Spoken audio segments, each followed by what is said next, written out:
on way out there. I need to start and we got to focus on what we have right here. And then that's going to shine so bright that other people are going to find out, and it's just going to be word of mouth, and it can change everything, honestly. And that's kind of where I stand today with this whole idea.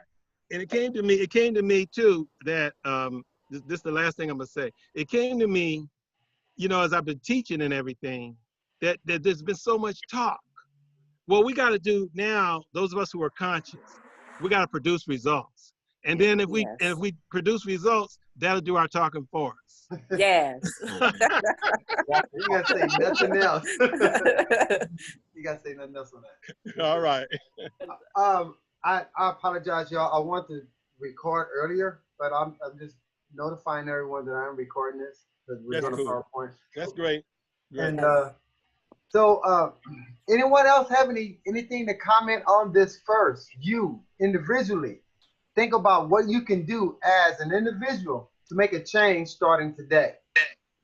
Well, I think what I was doing, I told you that I deal with racism every day because they owe. And at first I just kept quitting, y'all. Let's just be real with you. I just kept quitting. At this point, like, I'm doing lawsuits, y'all, because I'm tired. That's what I'm doing individually, because I'm tired. Anytime this happened again, I'm just quitting. Like, I just kept quitting, and I find myself like, I can get a job anywhere because I'm a nurse. But, I just found myself quitting because they don't hear me. They don't hear me. Hey, girl, that shit get on my nerves so bad. Like, we shouldn't have to fight to be regular, like at work. I feel like the workplace laws, like they wash Black people's hair. Like, the lady told her not to wash her hair. Like, how you groom a Black person, they need to have that. Like, we don't wash our hair every day, bro. Don't wash Miss Johnson's hair every day. I feel like you need to change like, some nurses is slick racist. And I just feel like the whole medical life is a cult. And I feel like some people don't treat Black people good. Like, used to go in there and be like, oh, my arm hurting. Like, this man, he said he was hurting. He had a seizure and died because she thought that he was playing, and he just had a seizure and died. And I was so pissed off. I'm so pissed off because there's nothing I could do because that wasn't my patient. And I was like, I brought him some water. She's like, you having chest pain? And I was like, yeah, okay. And I'm like, all you gotta do is take, because we're strong. We built strong and we take pain really well. But that man was in distress, and I knew. Did I know because he was Black? Or do you think that he Black and he got it? Some of them walk around the hall, I got it, you got it, they got it. I'll be back. I'm going to check on somebody else that's in pain. He fell on the floor and died. I think the medical system need to change. For me, I'm doing lawsuits at this point. If anybody else wrong, I'm going to get me a lawyer. But at this point, because it's just too much in the medical field that's doing wrong to people. I think that's a good idea, sister. Yeah, me too. Me too. Start recording them events. Yeah, I'm tired. Right. They say the way we got to get them is hit them pockets. I am. I'm tired, y'all. I'm not our economy, all our money together, we can move some mountains. That's if we can do that. I'm not quitting. No more. I'm just going. Ain't no more 2 weeks notice. It's my check piling up in my hand because I'm tired. They do it all the time, y'all. I was going to say, Nicole, I was going to say one thing that you might be able to do. I know you can do this. You may want to contact the EDD, honestly, and see if you can actually get out of working so that way you can still get paid, and just tell them that there's too much stuff going on that you feel discriminated against, and find out what you have to do legally to make this happen so that way you're not quitting and then end up losing because you walk away. Right. So I would just tell you that would definitely it's not all claims. I go to different people's houses now. That's was when I was working in like the hospital. But now I just go to houses, and now like it's even more sensitive because this lady, she called the police on me in Thousand Oaks. You know what Thousand Oaks is? Yeah, it's all white. I know what Thousand Oaks is. So I put my purse on her chair and she got mad. She said that, oh, you can't put your purse in my chair. I said, my purse is clean. It ain't going on the floor. You know that black girl, man. You know how you grandma, like, put your purse on the floor. You ain't gonna have no money. So I heard that one. it's still in my mind not to put my purse on the floor, so I didn't. And she got, you gotta get out of my fucking house. And I said, click my record. You gotta get out of my house. I'm calling the police on you and say that you hit me. I said, oh my goodness. You got dementia and they ain't gonna believe you. But even if they don't believe you, I got a recording. I'm recording you right now. I did. And then she gonna come back early in the morning talking about she's sorry. Girl, get your butt in there and lay down. And I got to change her pamper, and I got to get up there and bathe her ass. Y'all, you can laugh because I was really like over it. But at this point, like, I have to take care of these people. I be tired, y'all, going through this shit every day. I think you should go out on a medical leave. I think you should go to your doctor and say that you're stressed out and let them take you out on medical leave and just and then go ahead and pursue the legal part of what you're going to do, because you're not going to change no old, sick, dying person. That thing is so deeply rooted. I'm not. It's not some old rochety white woman that's telling you to move her purse.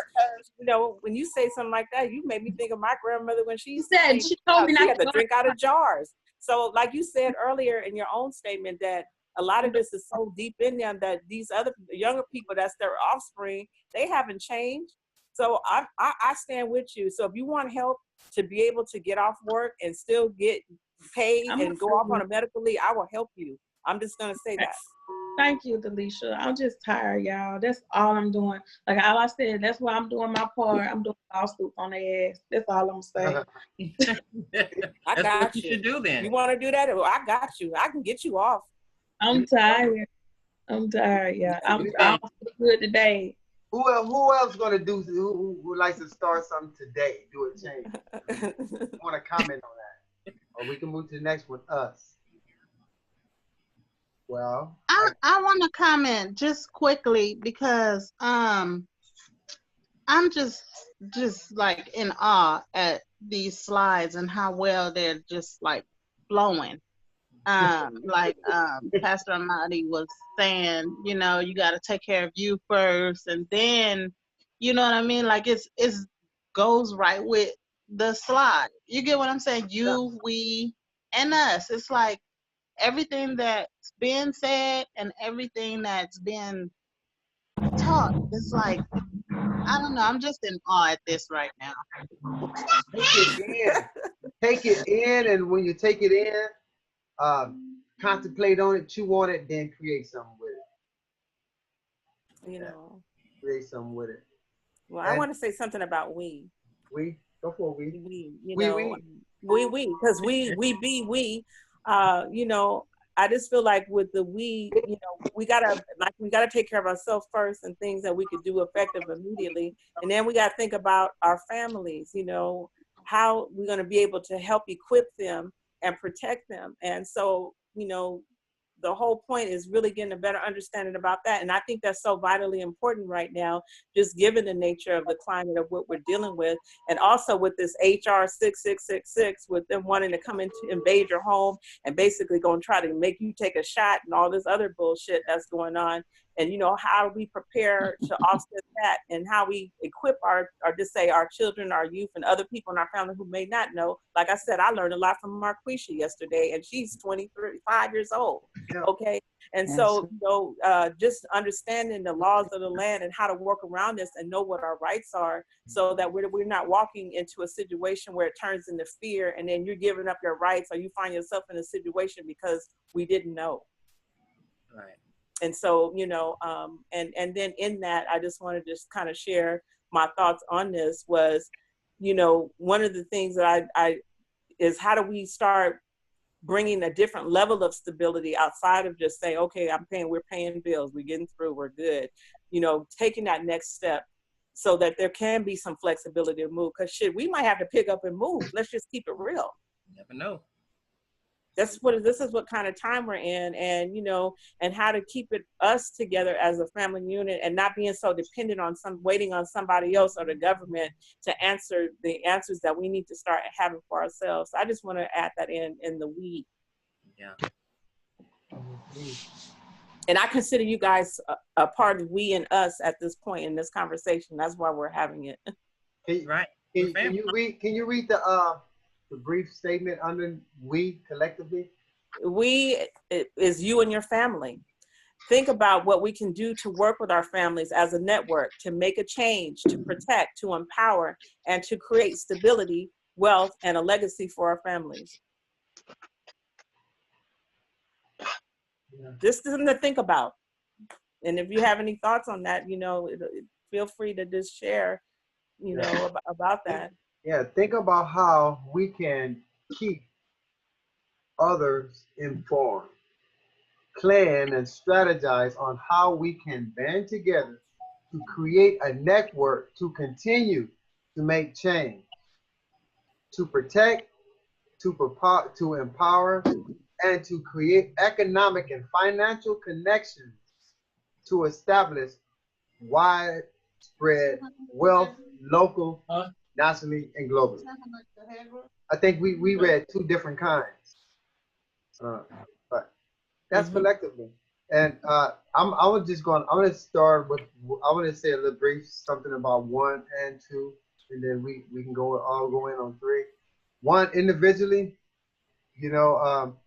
this is why I got this this sacred geometry shape over here, because this is like one of the things that kind of led me to change paradigm, a new way of looking at myself in the universe. You would say, well, how do a geometry shape help you change the way I view myself in the universe? It's because there's a lot of new sciences coming about that's been held back, but it's out, and it's pushing the old paradigm out because it's too much real, too much like right. The numbers line up, so as the scientists will say. So anyway, I learned about this shape while I was in prison, doing my transactions in prison. But this is one of the 5 sacred Platonic shapes. They call the Platonic solids. And these Platonic solids, what I have learned in my study of sacred geometry is that the universe is built out of these sacred shapes. And what's make these sacred shapes is a fluid-like energy that's vibrating and making these shapes. It's the same way if you put some salt on a speaker and you make a certain tune, the salt will make a certain sacred geometry shape. That's what you call dynamics. Not dynamics. Oh my goodness, what is that? Oh my God, I can't think of the word. I can't. Semantics. I think it's semantics. I'll before I talk about that again, I will have that word. It's semantics. I think it's semantics. It's a static, whatever, what it is. But look up vibrations and sound, and when that sound hit like sand or any kind of matter on that speaker, when it's vibrating to a sacred shape, a circle, star tetrahedron, all different kind of sacred shapes, depending on the pitch of the frequency that's coming through the speaker. So what I did to change my paradigm, I started looking at myself as vibrating fluid, right?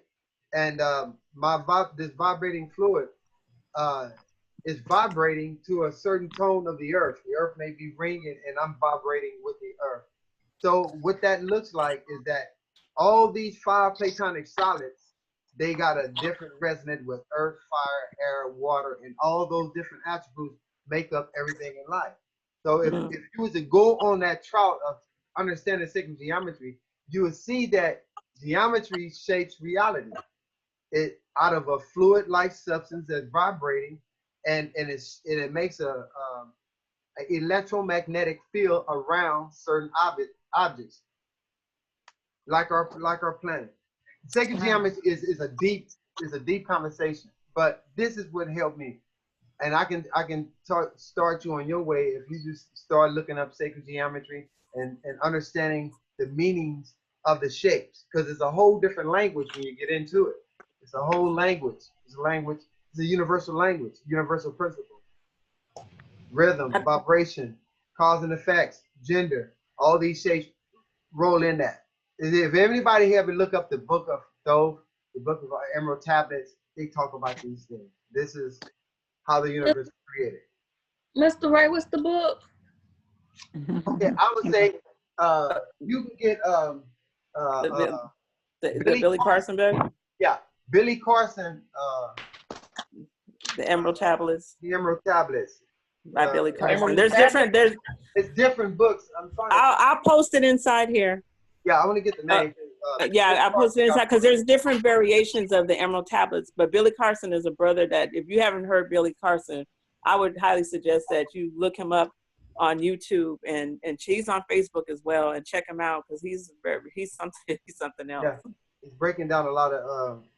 He's giving you understanding. He's making this like understand more. It breaks it down. Breaks it down.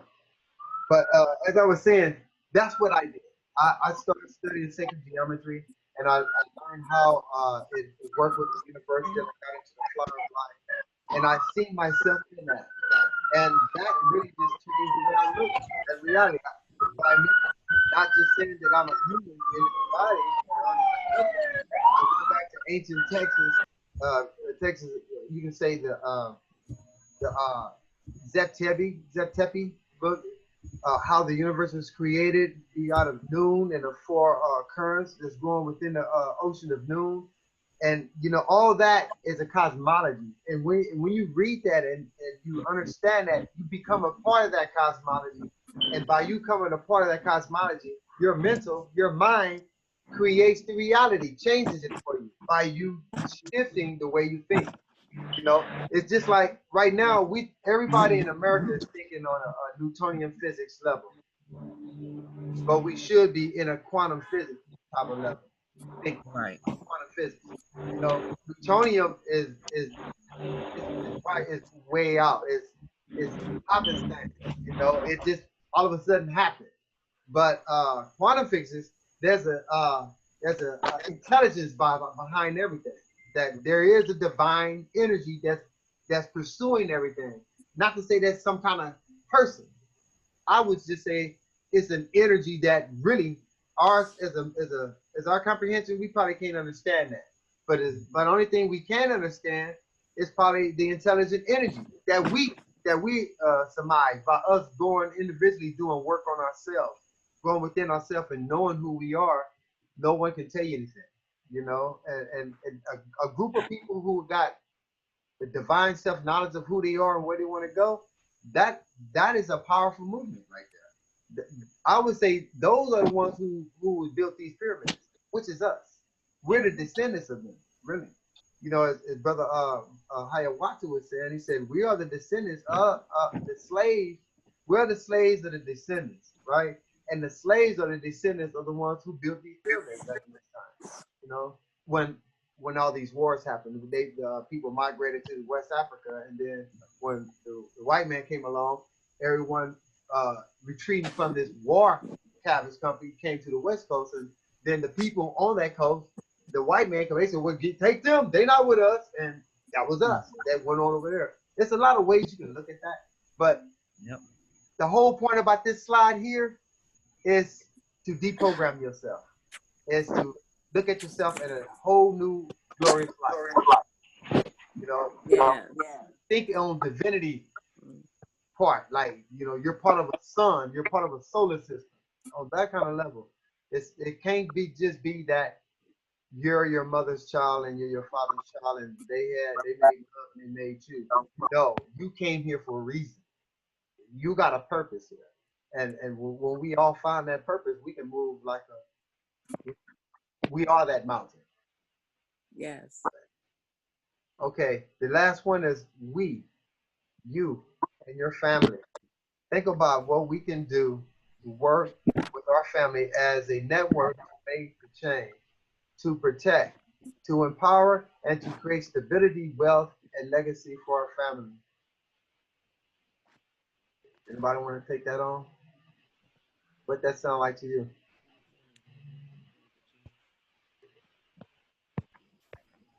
I know that's a hard one. I know I can go in on that one because what okay, it's like this. Brother Ray, Yes. is my mic? Oh, my mic is on. You on? Your mic on? Your mic sound nice. My mic sounds nice. Check one. I can't see you, but I know who that is because I'm trying to find my way back in. Can you guys hear me? Yes, we can hear you. Okay, I was trying to get the book for you guys, and I lost my way. So just keep going. Hey, Aurora, thank you. You want to comment on that one, Roar? Yes. You can comment on all three of them if you want, you know, because you kind of came in kind of late. Anybody is open Yeah. for it. Go for it. Okay. So the question is, how can we make a change to protect, empower, and create stability, wealth, and legacy for our families, right? So Yes. This is very interesting. I'm a little late today because I'm working with a young lady right now. She actually is a psychic medium and she does the tarot. Okay. And she Wow. realized that she needed to create a business out of what she is doing, because if she continues on the way she is, she's not going to have any investments. She's not going to have any assets. She would just be a person like anybody who goes to a job and collects a check, and then you die. Okay? So she said, Wow. I need to put a system and a structure in place so that this money can now be invested and I can take advantage of the tax-free wealth that is available to every human being on the planet. Okay? So how are you going to change, protect, empower, and create stability and wealth for your family? You have to see your family as a business. You have to see your family as a business. You are a business. You are an individual business and your family is the business. We all have a role to play, a job to do as it relates to this business. So that means that we are going to incorporate ourselves, okay? And we are going to pool our resources, our personal value together to make one thing go. We're going to pull our personal resources and our value, okay? We're going to make one thing go and grow, okay? We're going to create an exchange, an energy exchange between what we are offering and what the public wants to provide to us for offering that. Okay. And then we're going to take the proceeds, okay? And we're going to invest the proceeds because we need the money to now begin to make money. So we are going to now invest the resources into a system that creates what is called compounded interest, okay? And that's right. And so now as the money is making money, now we have access to more money. Right. And now because we have incorporated ourselves, we have access to large amounts of credit to where you cannot travel anywhere in the world without a card, okay? Right. Everything is digital. So I need credit on this card. And that means that I have now established a corporation to whereas financial institutions will trust that not only will they give us this credit, but we are credit worthy enough to repay, okay? And once we do that, now we get more credit. Now, what does the credit help us to do? The credit helps us to now go out and get more income producing assets.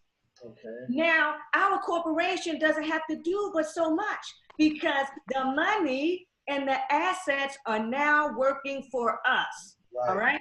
Now we have created stability. Okay, now what are we gonna do for the protection? We're gonna go buy a whole lot of land. We're gonna buy this land. We're gonna create a trust to protect this land. And now our incorporated family has a compound where we protect ourselves, and what we hold near and dear as valuable, we begin to grow food. We have a water system, okay? We have the weapons necessary to protect this compound, all right? That is how we actually do it. And what people take for granted is that it's so easy to do. It's not a hard thing to do. That's why you here, so you can help us and shed the light on this, so we can, because this is a part of this pie, but I couldn't explain it like you because this is what you do. Yeah. Aurora, you really painted that picture so vivid in my mind, and I see it. I literally see it. I seen it, but when I'm listening to you, you just really defined it a little bit more, made it more vivid. You know. Yes. I can see that in that way, because we're going to be getting with you a little bit down the line. We're going to tell you about, we got a venture that's coming up. Services. Yeah. You know, but before we even go to the next slide, though, there's two things I want to say. One, Aurora, I listened to a video the other day, and it wasn't you, and I felt guilty because it wasn't you, but it was something that flew on my page. It wasn't even nothing I looked for. But this sister was saying one of the keys is about starting a home-based business, and like you were saying, and she was saying you can use your family members as people that are like workers for your home-based business, and start finding ways to be able to get money back. And that was one of the easier things to do. But she was talking about sole proprietor, and I know that you're not big on sole proprietor. Correct. So in terms of where we're at today, just say everybody's kind of like at a base slate. What would be the best suggestion to get this ball rolling in terms of setting up a real entity, so that way that it can start working for us? Okay, well, the first trick is to say home-based business. Because what home-based business really means is taxpayer. So that's how they trick you to say, oh, if you start a home-based business, then you get all these write-offs. So basically, you're still an employee. Yeah. Right. Wow. Go ahead. No, you finished. I'm saying wow. Right. You have not removed yourself from the employee status, because what home-based business means is that I'm still going to file this 1040. Right. And I'm still going to inform on myself. Right. In exchange for something that I already gave to you. I let you hold this the whole year, and now when you give it back to me, I think I won something. Right. That's the trick. So the reality is that you have to create, what I say, you have to incorporate yourself, okay? And you use all of the Internal Revenue Services code that allow you to defer taxation. So what that means is that I no longer file a 1040. Why? Because I'm no longer an employee. Who gets taxed? People who go to a job, people who claim to be an employee.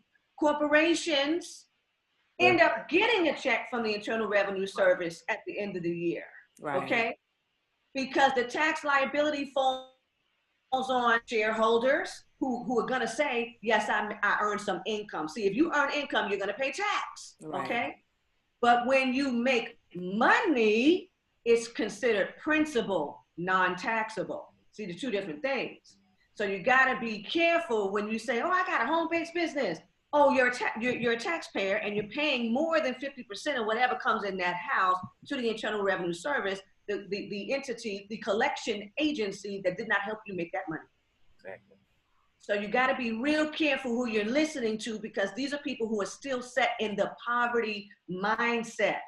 These are impoverished thoughts for poor people. And who is taxed? Poor people. Wealthy people do not get taxed because they understand how to operate in commerce correctly.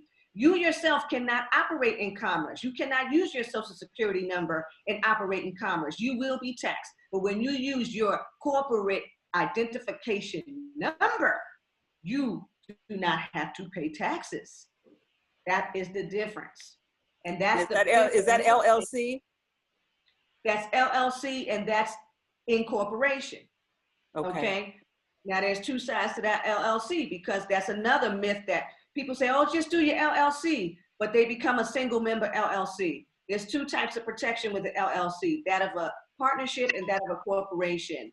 Both come with no taxation, but if you never structure it properly, you would be considered a single member LLC, which is self-employed, which is sole proprietor, which is I just gave myself a job. Right. Okay. Aurora, hey, Aurora, I want to give you some love.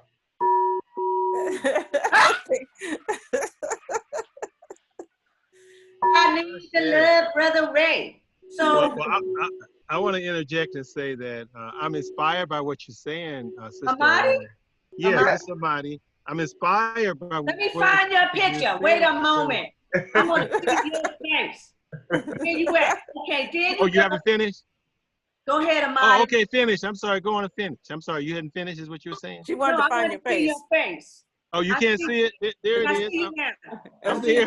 I see you now. What I was saying, brother. All right, what I was saying is that I'm very inspired by what you said. You know, two things. You know, I think as it relates to we, and even as us, you know, we have to start thinking generationally. Right. We need to start putting plans in place for what's going to happen 100, 200 years from now. So we need to be thinking generationally. But Yes. what you inspired me to, Aurora, is to realize that we can use the, especially if we connect the dots, we can use the rules of the system. Yes. To free ourselves from the system. Correct. That's what came to me as you were talking. Just because if we know how to use these rules and classify ourselves, then we can make the system can start working for us. Correct. Instead of enslaving us. So that's all I wanted to say. And Amadi, this is for you. So Delicia had it right for tonight because this is going to interest you. The one thing, I'm creating a whole wealth cycle for this young lady that's consisting of what is considered an anonymous or invisible limited liability company, as well as a religious trust, okay? Mm-hmm. Now I'm doing the religious trust because she is honing her skills and doing her psychic medium tarot work as a ministry. So you know that the Internal Revenue Service says, listen, all you have to do is tell us that you are a church, an auxiliary of a church, a religious organization, a spiritual organization, or a ministry, and you are 100% tax-free. You don't have to ask us for a 501c3 designation. Because the moment that you do, then you've given us permission to do what? Put your knee on my neck. Oh. Okay. Uh-oh. That's wait a minute. Wait, hold on a minute, y'all. I gotta give you some love on that one. See, this is the get out of jail free card from the This is the get out of jail free card right here. Thank you for this one. Okay. Right? Now hold up.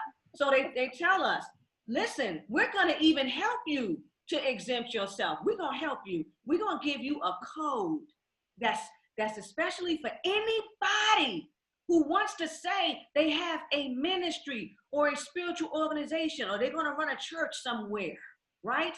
And with this code, you're gonna create the correct documentation, and you're gonna go to the bank and open up the correct type of bank account, and then you will be able to collect offerings and donations from all over the world tax-free.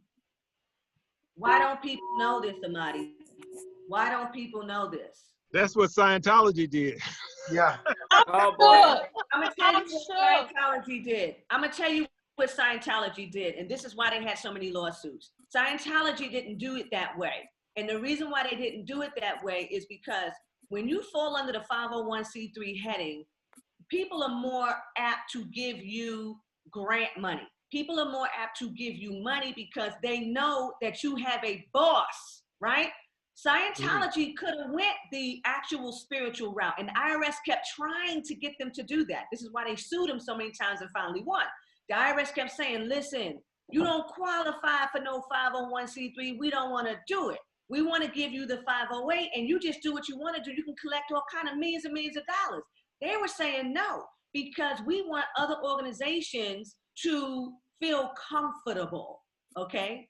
We want them to be in this matrix so that they feel comfortable enough giving us their money. And most of the big money people, if they don't think you have a handler, they won't give you their money.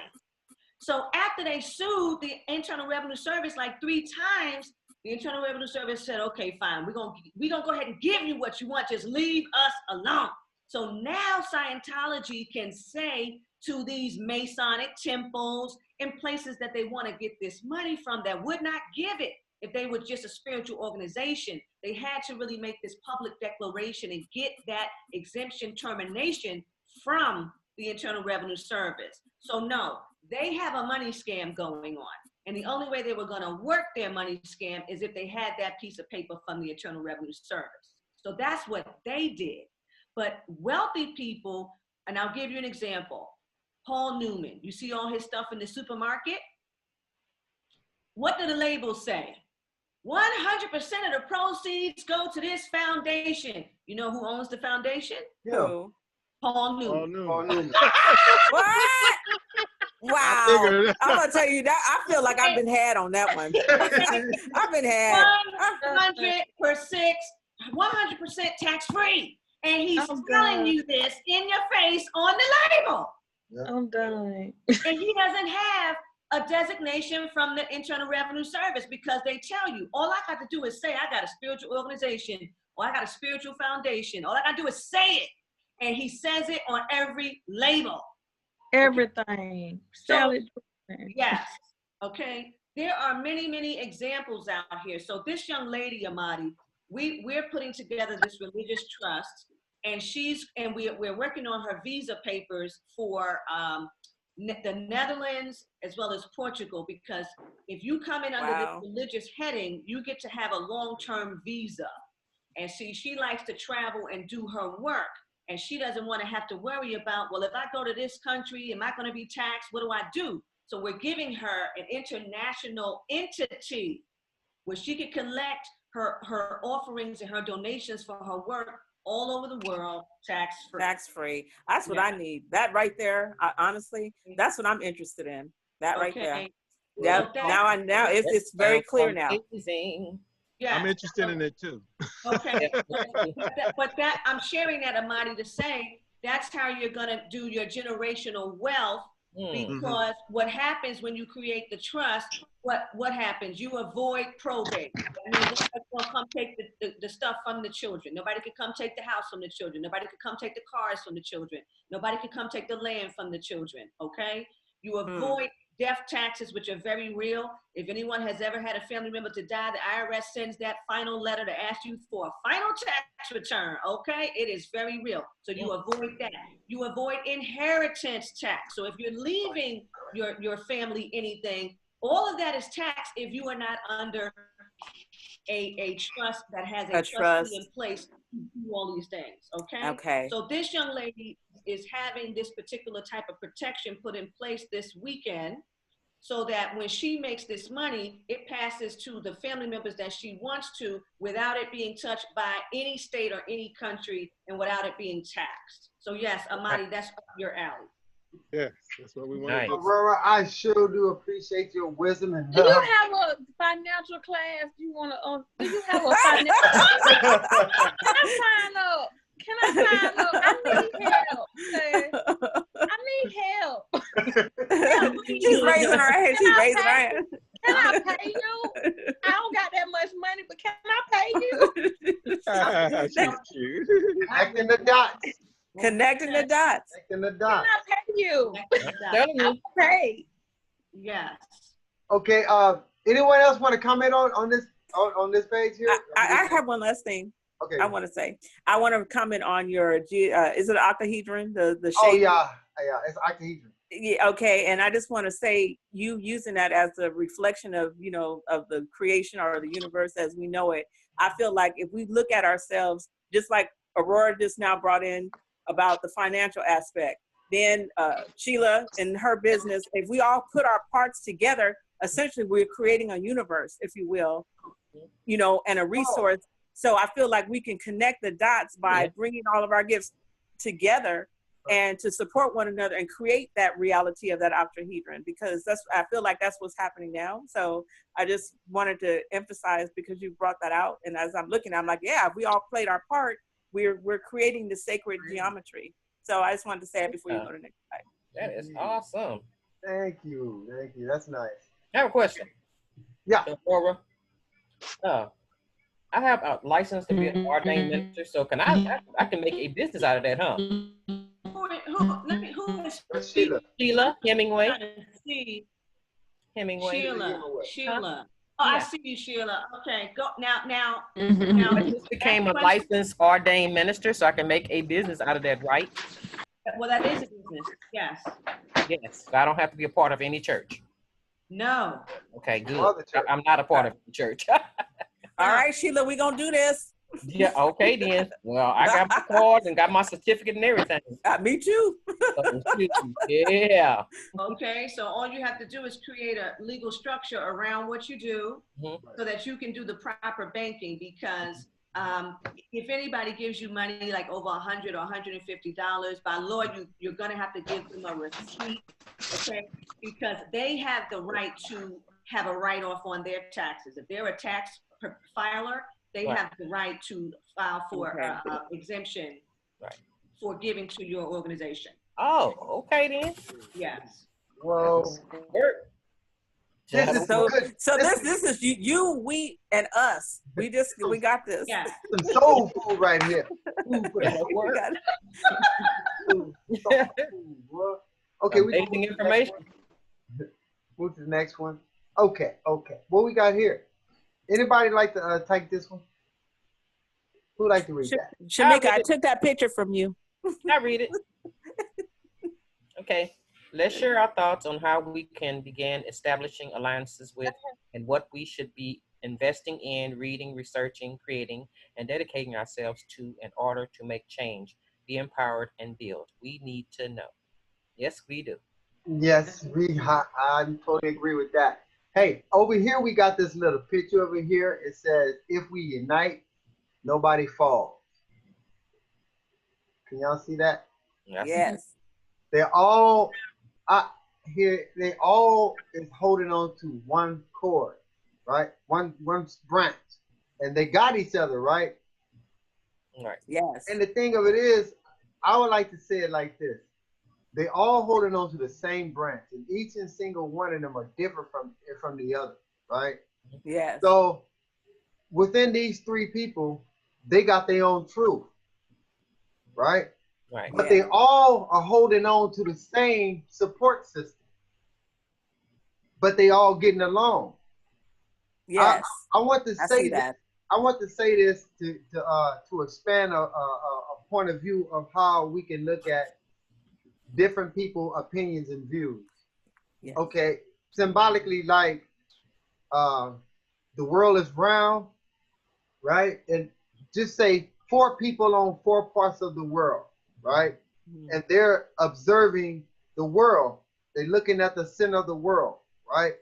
And to them, the center of the world, one is coming from the eastern direction, the other coming from western direction. And they said, this is my truth. I see it. I'm the eastern part direction. The other dude, this is my truth. I'm the western part of direction. So in that, they all looking at the same thing.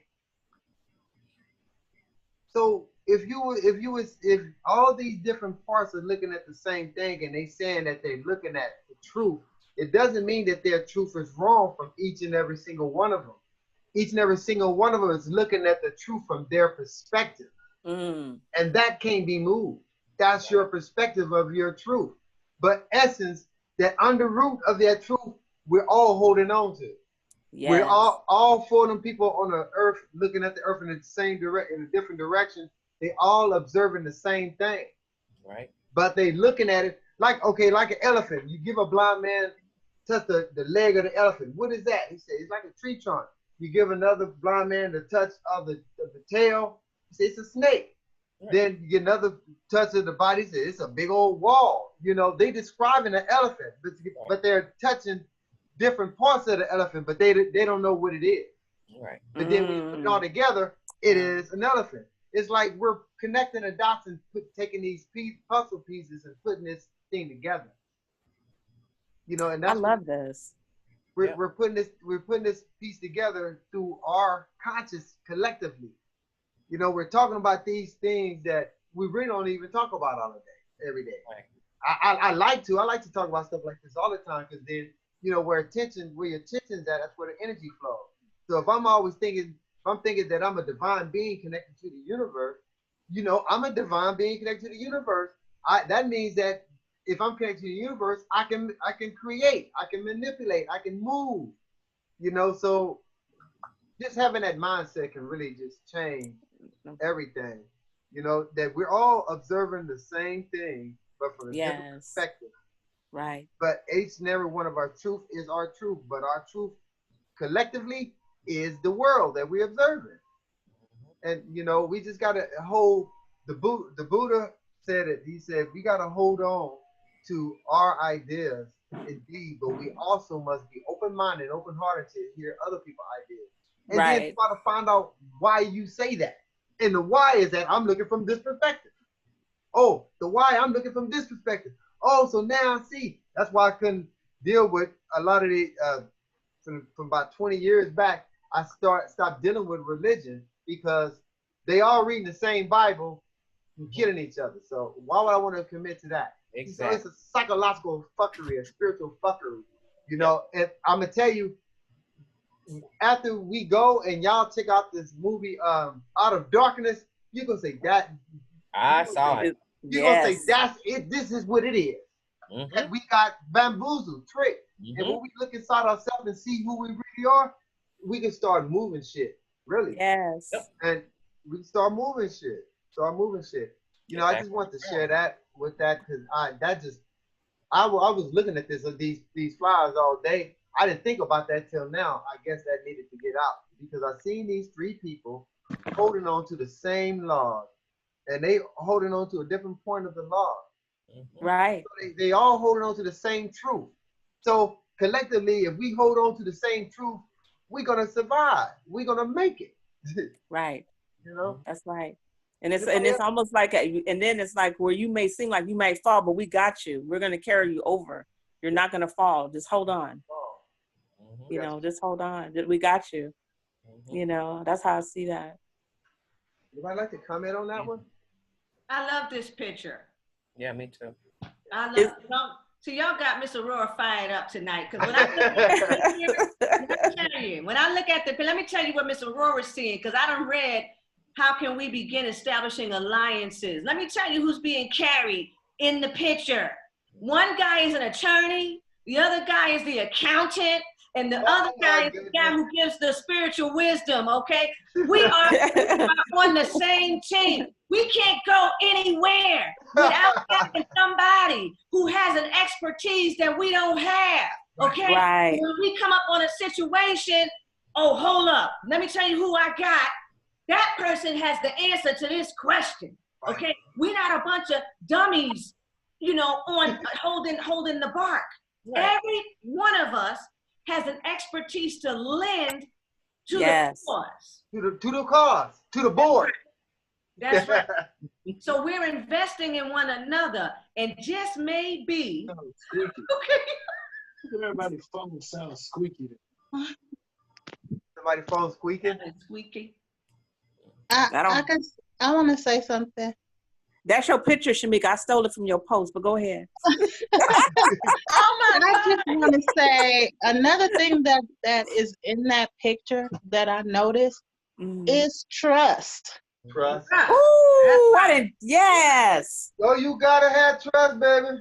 I have to trust you in order to follow you, in order to hold on to the same truth you holding on to in order to get to the goal we're trying to get to. Oh my goodness. Right. Gotta have trust, baby. Real talk. That's beautiful. That's so true. Because they're holding on like, okay, I believe it. I'm cool. Yeah. Right? When you look at the picture. Yeah. Empowering one another. And if you look at it, that you know the ones standing in midair that doesn't have any ground under him. Yeah, that's what I was gonna say. The one who's over the midair, they're looking worried. But the other ones, I got you. Yeah. I got you. I got you. And one is holding with one hand, if you notice, on the Yeah. second row. Shit, it's like, all right, they got this. I'm trusting that much. Yeah. I love that. That's Like beautiful. that. It's I empowering. like this picture. You want to comment on it? What you got to say about it? Who was talking? Well, we're gonna move to the next slide. Okay. What's that? What did that say? Breaking chains. Chains. Yep. How can we break the chains? Why Mentally. is she wearing these Like high mentally. heels with them chains on? That's so funny. Oh my She was God. trying to get out of something. She was trying to get out of something. Like she getting away. Yeah, she might have thought she was going one place, but realized I got to get the hell up out of here. This ain't it. She left corporate Yeah. America. That's not it. Yeah. Yeah, Okay. she's like a corporate chick. You know. So breaking the chains, it leads us to the blackout on July 7, 2020. What are your thoughts? I'm looking forward to the blackout. Damien Dash says, a Jewish businessman told me, we call you black people liquid money. The same way that water falls out of a man's hand, money typically seeps out of a black person's hands the same way. Your community gets money and immediately gives it all away to people who aren't black. We see that as a huge business opportunity. And he ain't lying. He ain't lying. Mm-mm. He ain't lying. You know, I think I was saying earlier that our power is in our finance, is in our money, gathering our money. The black power is in the dollar. Yep. You know, it is. And if we focus our spending to certain places, we can really cripple the system to make them bow down to our whim because we hold the power. But a lot of people give their power away. A lot of people not going to do that. Yeah. So, still in shackles. Where'd you say, Sheila? A lot of people are not going to do that because their minds are still in shackles until they free their mind from the system. That's the only way it's going to happen. That's right. That's right. What that means is that you're creating your own stuff.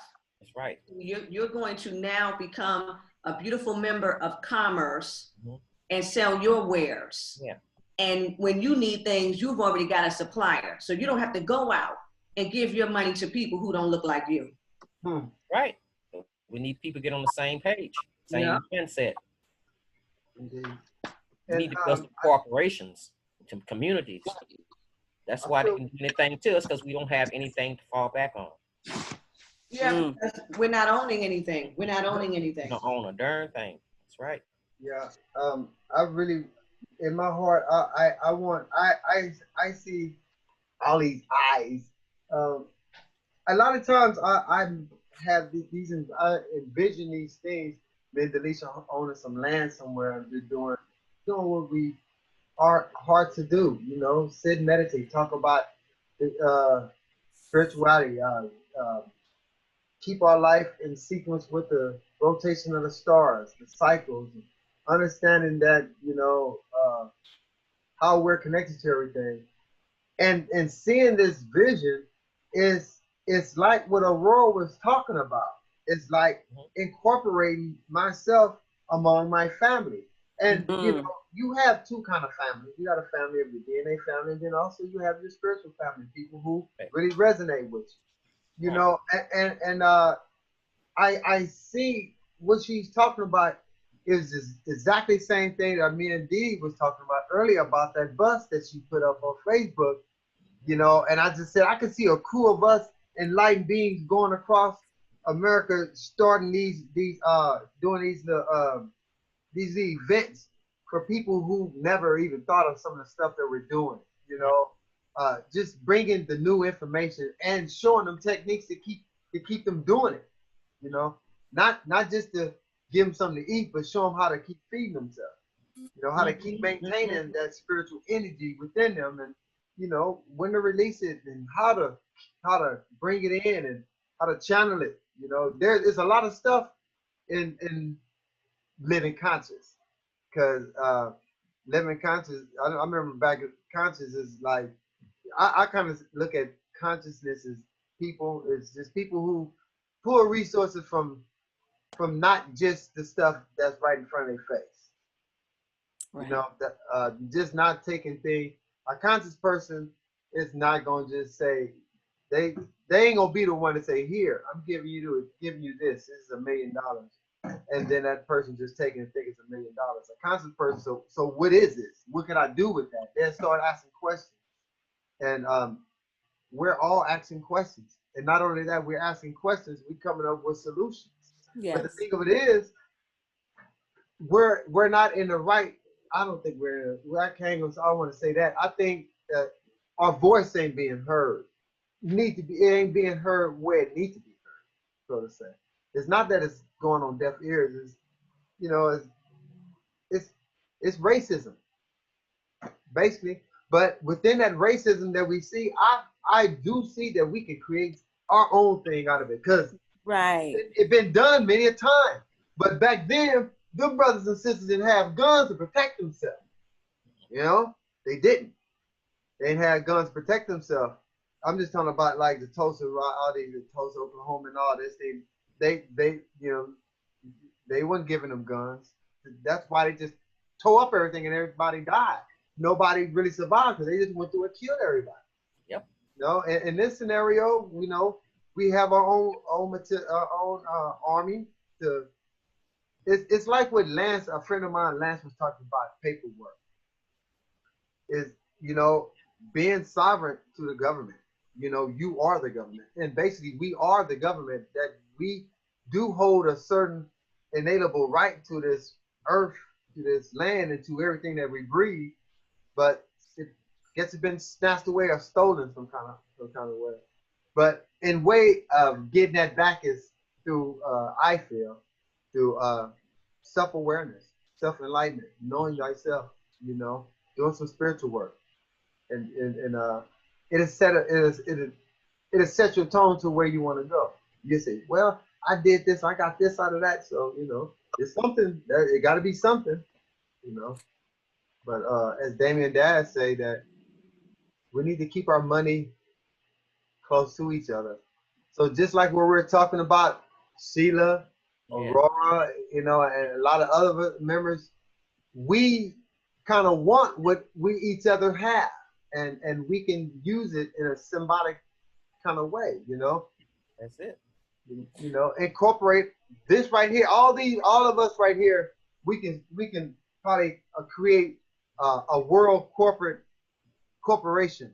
Mm-hmm. You know, based on, like Aurora was saying, the ministry. You know, getting tax free and all this money coming in, and we putting on these events and showing people all these things. But basically, that right there can leave a legacy for everyone who's connected to us. Correct. You know, Correct. You are connected to this, and everybody who you connected to is connected to that. You know, there's an aspect of we all making it. We all making it. Correct. Brother Ray, you remember when I was up in the mountains of Arizona? Yeah. You got stuck up there, didn't you?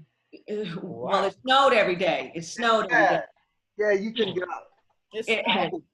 So everybody, I was up in the mountains of Arizona in a town that we've never heard of. It's called Sholo. It should be called No Show. Anyway, it's like 3 hours away from civilization. So it's 3 hours away from Scottsdale, Phoenix, Mesa, okay? But my point in sharing this is that it is a Mormon community. The Mormon, yes, okay? Whoa. The Mormons grow organic vegetables, fruits, right? When you go to the Safeway, all of the organics in the Safeway from are that grown Mormon right there in that town. That's right. So the people can depend on their community to have an equal exchange of energy. I'm gonna grow this, sell it to you, okay? Now, when you buy my fruits and vegetables, I'm able to live where I live. I'm able to continue to plant these fruits and vegetables, and they can count on all of the Safeways to buy their produce. Okay? Wow. This is business orientated. Life is business orientated. So Well, life is the school. Earth is the school. It is. And we need to learn these lessons, how to be better humans and know how to maneuver this fluid like energy we in. no, I just want to say then, like, even considering investing in a no-show land still can have a profitable outcome in a sense like this. When you're producing something that's going to create a way for you. Is that what you're saying about no-show? Well, no. No.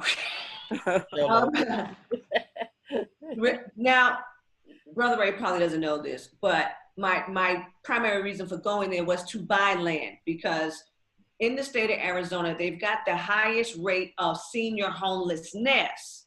Now, what a senior can afford is an RV. Like, they could get an RV on their Social Security, and they can afford to park their RV in a park, okay? So they can afford to live in an RV on a park in a safe place, okay? So because those individuals up there, that land was stolen from the natives. And there's a large Native American community, and they do have a casino up there. It's the worst you've ever seen. It's unkept, okay? But people go there just to go in that casino. I wouldn't eat the food. Anyway, the land that was stolen from the natives, these Mormon people have possession of. They are giving the land away. Listen, when I was taken by that crazy man that I rented his cabin, I went with, there's a realtor named Richard, real nice guy who helped me out. When he took me to see these acres, the people who own the acres said to me, listen, even if you want to pay monthly, I'll hold the mortgage, whatever it is you want to do, you can have it. Well, you just tell me what you want to do, you can have it. That's how desperate the situation is. And that's a big lesson. When the stuff does not belong to you, you will not be able to keep it. And they are giving away this land. So if you went to an area like that and you started to build, okay, now they have a hospital, they've got, they got pet stores, they got Jiffy Lube, they have a Starbucks and all that, because they're along Highway 260 as well as Highway 60. So they've got some modern things, but they are trying to attract people to the town. They don't have an airport. So if you want to go to the airport, you got to drive down to Phoenix, but they have a private, like for a private jet or a helicopter, okay? But if you were to go to that town, you can buy up acres and acres of land for under $20,000. Wow. Yes. Wow. That's almost like a no-brainer. Dang. That's a car. Okay. Right. And then when I talk to the companies that come out and put all the stuff for each RV, right? Normally it would cost like $20,000 a stall. They were like, well, listen, we'll work it out. You want to pay $5,000, you want to pay $7,000, and we'll tell you what we can do for $5,700. We can tell you what we could do for $7,500. You'll still have the water, you'll still have the electricity, and we'll put in the whole thing so they can have Wi-Fi. You know what I'm saying? You can make a beautiful RV park and make residual income every doggone day when you go to these rural areas and build. That's all you have to do, okay? And the people are gonna take care of it, because that their whole thing is they want the people to come. And they don't really have young people. There's nothing there. People are coming there to fish, to hunt, golf. They got a whole lot of beautiful, $1 million mansions and all that for these rich people who come up there to hunt and golf. So if you build on all that land, then it helps the town. See, it helps them. And now you got all these senior people who now have affordable housing. That's the solution. It's the solution. I feel that. Wow. I really feel that. That's eye-opening. Putting our resources together and capitalizing on opportunities Yes. that come about, and I think it has a lot to do with seeing the opportunities as well, and having the intelligence and the wherewithal to work with it and make it happen. And It's out there. beautiful. It's out there. It's waiting for you, brother Ray. I'm torn between. I want to do something, but I'm doing it. But I want to do it. I want on big scale. I'm talking about big scale. Yes. Better. I'm not talking about me. I'm not talking about big scale for me. I'm talking about I like to see. I like to give events. I like to see people happy and and just dancing and doing something. It's gonna happen. It's going to happen. Around with you guys that happen. And Aurora, like I said, we're gonna begin with you pretty soon because we got adventure and we're gonna need your expertise on this because connecting the dots will be real. Yes. I was talking to this guy earlier in the week, well, maybe the week before, but I was telling him how I wanted to move and I was just like over everything and wanted to start fresh somewhere. He's a truck driver, so he travels around the United States. So he's seen a lot of places and everything. But what he gave me was like this gem of information. It's a website with properties throughout the US that are being sold for really cheap. So I will put that link in the conversation. Okay, well, thank you. But wow. It was like it was just a gift from heaven because it was perfect timing for me. And now it sounds like it'll be perfect timing for a lot of us. So I'll go find that. Then I'll put it in the convo. All right. Oh, thank you. Wow. See, look at all this that opened up, and the opportunity is there. I just feel like we just have to do the proper work, the paperwork, as even though Brother Lance isn't with us tonight, but clearly just based on a lot of this has to do with paperwork if you really think about it. Yeah. And then we just got to be willing to put the time in and just do it correctly so can't nobody come and take it from you. Correct. Otherwise, you're going to be ducking and diving. Who wants to live like in fear? Because then you're never free to really think about other things. So I just do it right. Yeah, just do it right from the beginning. It's going to take time, but it's better just to go ahead and do it right and then continue because it ain't going to all happen overnight. Some things will, but it still is a process. And so, and I feel like that was really the whole point in this conversation as well, is that it's a process. All of these things are not going to be answered overnight. Okay. But you got to begin somewhere and stay with it and keep going. Just keep going and keep going until we see the fruit of it. And that's where I'm at with life and overall, period. And if I hadn't been so lazy and uncommitted, I just feel like we'd all be in a different place at this point. Well, that's really good, Delicia. Go deeper. If you hadn't been lazy and uncommitted, let's go there. How did say it again? No, say it again. You blumbered out.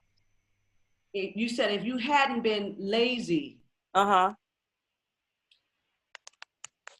what was the other word? Uncommitted. Okay. If you hadn't been lazy and uncommitted, now what caused you to be lazy and uncommitted? Working 9 to 5 caused me to be lazy. I'm gonna keep it real. Same here. Yeah. It takes so much out of you. And, and then by the time you get home and eat and have a breakdown about the bullshit that you just went through for the day, it's like your inspiration has died. And I think because it's so deeply rooted, just living in survival mode, because this is the way we've been taught not to be entrepreneurs, not to understand how to be economically free. So I think not knowing how to do it is another part of the reason for the not being committed, really. Mm-hmm. It's funny that you're saying that because I think I told you about the lodge that I would go to for lunch and dinner because I wasn't going anyplace else, right? So there was one black man. He was the chef, and when he saw me, the first day, you know, everybody want to know, okay, what's your nationality? What are you? Like before I really start this conversation, I need to know who I'm talking to, right? So for 2 days straight, I saw him side-eyeing me. The third day, he came by. He said, well, I've been wanting to say hello. I said, listen, I'm a sister. I'm a sister. He said, oh, okay. I said, so now how'd you get stuck up here in Sholo? He said, listen, they need me. They could, before I came, the food was tasteless. It was flavorless. They need this flavor. I said, I believe you, brother. I believe you. I felt like Holly Berry. Help, Oz Negra. Listen. He's so stupid, girl. He's so stupid. He's so but my point in sharing that is he started telling me that he knows he could have his own thing going on there. He knows that, but he understands that as a man of color, you've got to be real mindful of where you are as it relates to getting support. So see, he felt safe in that place because they respected him. He said, they respect me here. He said, they never said an unkind word to me. They never mistreated me. They always asked me how I'm feeling, how my family is. He said, I've never worked with people like that before in my life. I said, I believe you. Because how many times do you go on your job and somebody asks you that? Right. You know what I'm saying? It's just, but when we're talking about, okay, we want to go somewhere, right? Like the brother's saying, that's at the forefront of our mind as colored people. Okay, I got to go somewhere where it's safe for me to be a person of color. Right. I just can't, unfortunately, I just can't show up anywhere. And see, this is the mistake that people of color make by being Catholic, because the Roman Catholic Church is the one that started the supremacy. But if you don't know your history, that's right. You'll be following up behind them people. The Roman Catholic Church is the one that caused Mr. W.L., I don't want to say his name because we're all inundated. That's a real demon that roams the earth to this day, and it infects both people of color and Caucasian people, okay? As well as brown people, all ethnic people, okay? That individual, all right?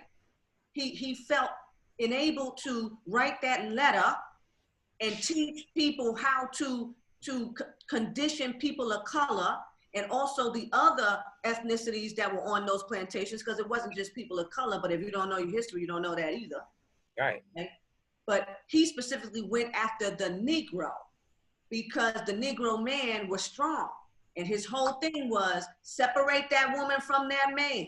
Make that man look weak to that woman, okay? And then you're gonna have her mind. You're gonna have her mind, okay? The intricate plot. And then he told them, separate those dark-skinned women from them light-skinned women. Put them light-skinned women inside and make them dark-skinned women envy and hate those women, and make them light-skinned women feel superior over them dark-skinned women, okay? So it's hard for us to really be together because he created the distrust. So now I don't really trust to do business with you. I don't really trust to work next to you. You know what I'm saying? And I'm still going to the Catholic Church. Yeah. Isn't it the craziest stuff ever? It is. It's so real. Cognitive dissonance. Yeah, Exactly. that's it. Cognitive Exactly. So when we talk about we're gonna go somewhere, we're gonna band together and do stuff, we have to have those conversations. Yeah. Okay, what are your thought processes? What do you believe? What's your life been like? What have your experiences taught you about life and getting along socially with other people? Because right now, people are socially deflated because everything is on this computer. They're meeting people in chat groups. We're talking to people we've never physically met. Right. All on Facebook, all on Instagram. You know, we establish these rapport with people, never knowing what somebody's real life is like and what they're really thinking and how they're really going to treat you if they were in your presence. That's right. That's deep and that's real. That's real. That's so real. That is so real. So we've got work to do. We've all got work to do together. Right. And that's what the next slide is about. Go ahead and change it. The next slide. It's about changing lanes. Oh yeah. Okay. The next exit. All right. Let me see. Which one I should read first? I'm The gonna bottom. read the bottom one first. Mhm. Changing lanes. Are you ready and willing to change lanes? To navigate towards a real change and exponential growth. Yes. Exponential Been ready. growth. You know, over here, this first one, it says, the highway of life was littered with roadkill of those who did not know when to change lanes. Yes, Lord. That's it. Wait a minute. Then you got the one in the middle, change lanes, next exit. Then you got one over here. They got 3 lanes here, and the car got a blinker on for to get in the right lane to go because it got green over there. I see that green. You know, I like this last one. I'm gonna talk about this one before I say anything else. Remember changing lanes. Okay, changing. You know, we can't get too tied up into changing hot and cold. Remember, night and day, and up, down. You know, there is more. It's hot, cold. There's lukewarm, and you got different degrees in temperature that water would be. You know, so you can either go up, down. Then you got a third one over here. Maybe you don't even have to go nowhere. You know, what I'm saying is that, you know, think about it. When you get ready to make a change, make sure you know where you're going and what you're gonna do. Okay, I can like relate. that. I can relate to this. I can relate to this. This time of 2009. This is a prison story. Yeah, it's a prison story. I was in prison. And But until I said thanks. and I was in prison, right? And I was trying to figure out, you know, I was looking at the prison system. I was in there. Organize the people around a fight back. That's my job. And the thing of it is that I'm sitting in prison and I'm trying to figure out what can I do to better myself, because what I was doing, I was fucking up, and I knew it was something better for me, right? So I had to grab on to something. You know, it was like probably, you know, I probably spend a lot, no, not all. I spent a couple of times having a dark night of the soul in prison. Right. Because, while I was in prison, I was reading a lot of spirituality books, self-help books, psychological books, you know, patterns, how the brain works. I was reading a lot of self-help books to get myself out of the situation I was in. And I kept coming back to the same thing. And it was about worldviews. It was all about worldview, your cosmology. What do you think of yourself? How do you think of the universe and how you relate to the universe? That has all to do with it. It has a lot to do with it. So when in 2009, I decided to be a spiritual being, because in prison I took my shahada in prison, and I read while I was in there, I read the Quran. I went to a lot of studies, and I started asking certain questions that a lot of the imams, they couldn't fade to ask and things. So I started seeing a lot of inconsistencies in that, and I didn't want to go back into that. So that's when I made myself to be a spiritual being, to look in spirituality. And that's when I came across, at that time, I think it was the right time, I came across the Broader Files. You came across what? The Broader Files by Anthony Broader. Okay. And I read that, and that was all she wrote.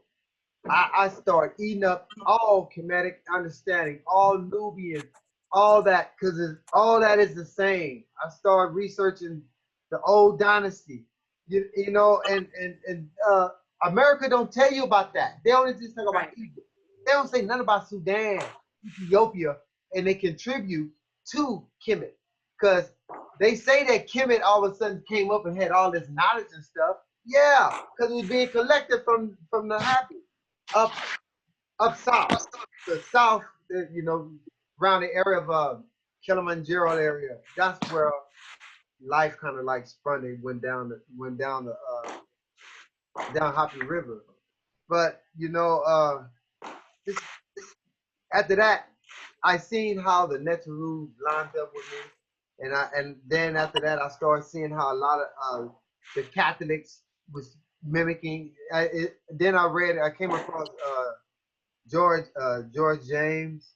I started reading a lot of these kind of books in prison, and that took me to a real Black-centered focus, and I feel good with that. And as far as that, my advice to anyone is that when you decide to change lanes, make sure you know where you want to go. Make sure you did a good definition of the different typologies and similarities in it, and then pick with one and then understand it. All of them are the same thing. It's just certain people change it a little bit. And that's where I'm at now. I changed my mind by changing how I thought of myself. So that's one of the big things I like to add to that. Well, I want to say, I know just from what are you laughing at? What is it you're saying? Tell me, Roy, what you laughing at? It's just 2009 was the year that a lot of people had that black hole to start, the dark night of the soul to start in 2009 for a lot of people. Yep. And for me as well. And you know most of my story, but it was 2009 when my son decided to cut the food, and I'm the one who went to jail, right? So when you said you were sitting there thinking about yourself, oh yeah, I was sitting down at the processing center saying, okay, I gotta change my life because motherhood is not working out. I got to get out of motherhood, right? That's so crazy. Wow, that's deep. And the guy came up to me, he said, listen, you don't belong in here.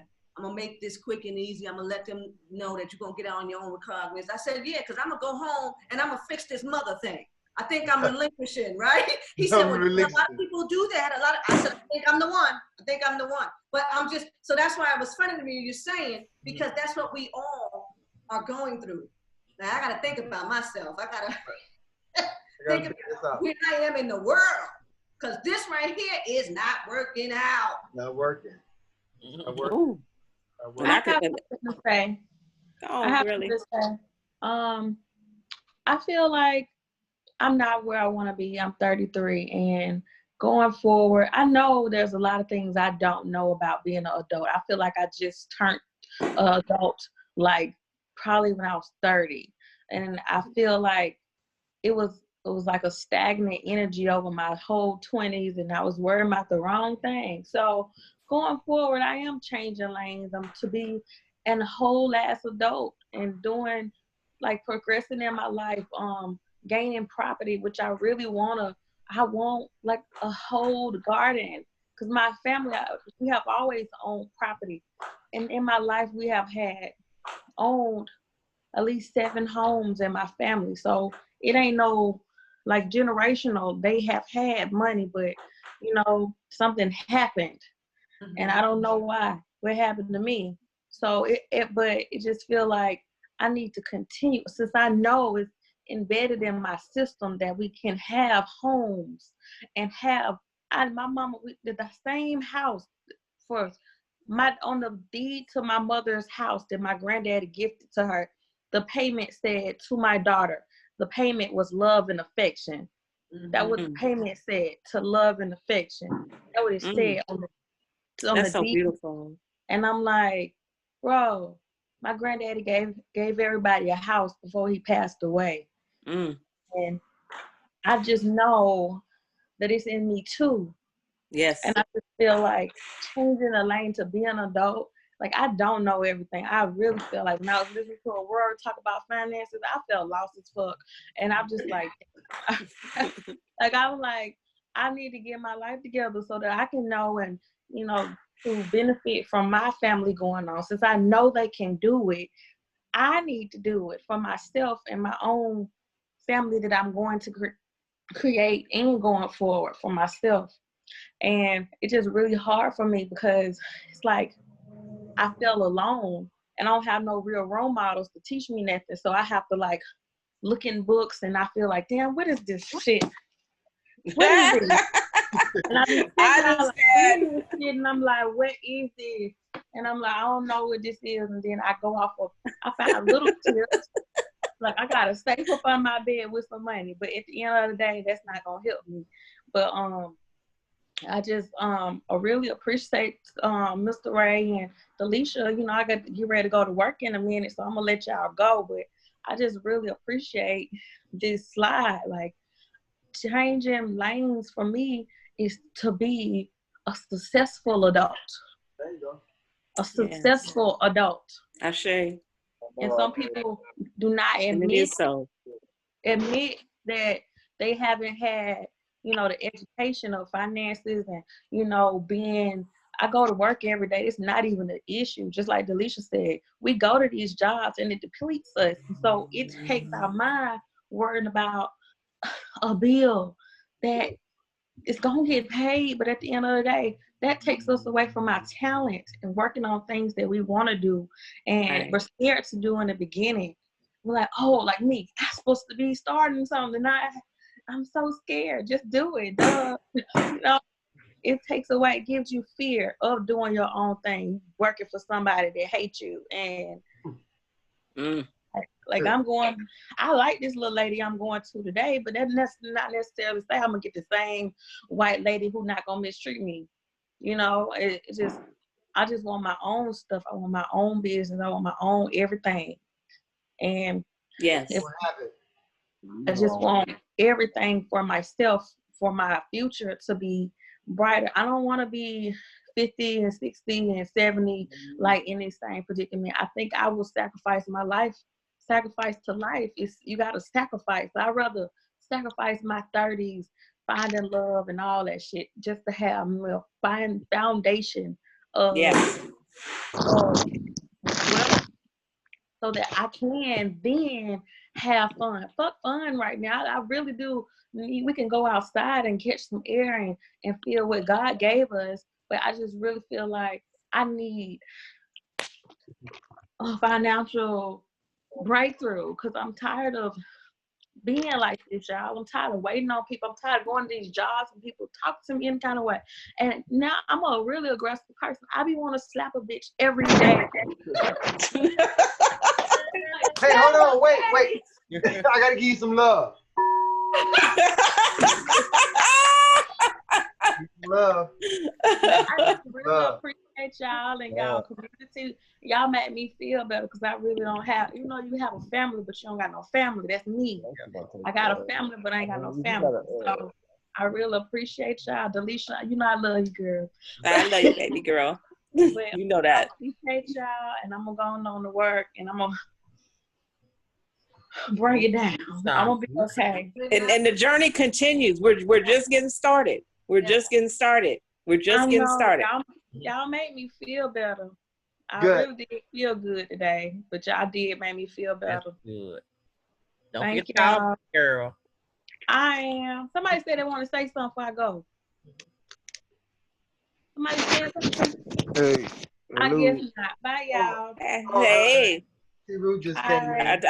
I'll talk to you. Okay, bye. Bye, baby girl. Okay. Hey, brother. T-Roo. Oh, I thought I was muted. Okay, T-Roo. T-Roo, well, could you introduce yourself? Yeah, I was about to say, I thought I was muted, but yeah, I'm here. I'm T-Roo Williams, Black Lives Matter. You know, I'm part of the coalition downtown. You know, I'm with Pete White and them. I'm pretty much all the grassroots organizations, you know. I'll just do my thing. You know how I am. Yeah, but, Brother you know, T-Roo is one of my comrades at arms that we go down there and make legislative change. You know? Yeah, you know, I go down to the meetings and everything. If y'all need me, I'll come out. You know how it go. But I'm going to support my brothers and sisters all the way. Whatever y'all, you know, I'm on it. You know, I'm going to go off. I try not to, you know, I try to stay in my lane, but, you know, there's only so much you can take. But, you know, I'm all for it. You know, whatever y'all for, you know. My daughter just asked me, was I out there protesting? I said, you know, we all protest. I just told her I'm not yet. Because, you know, I protest a little bit differently. Hey, Tiru, are we gonna? I'm gonna catch you up.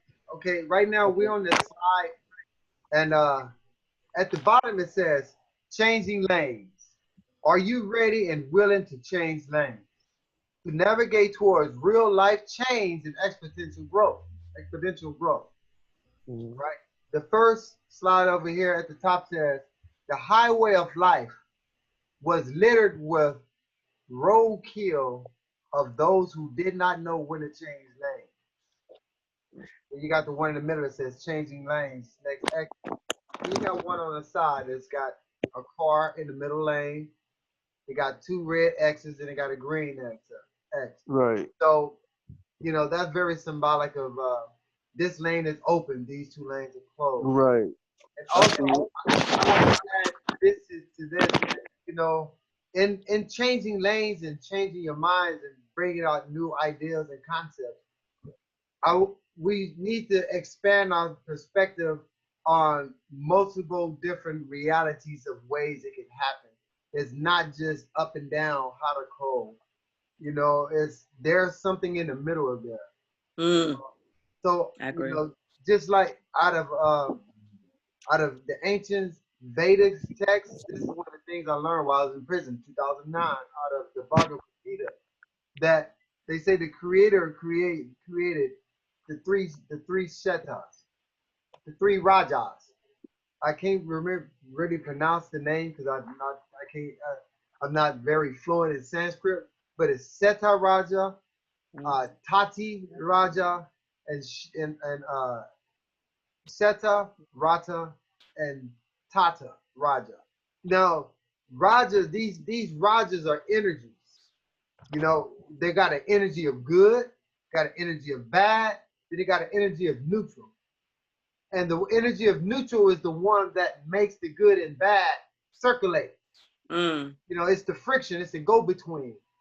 So, you know, you can always look at when you're making decisions to add something, add the go-between, you know, and add the outside perimeter. Those are just different ways of how to look at things.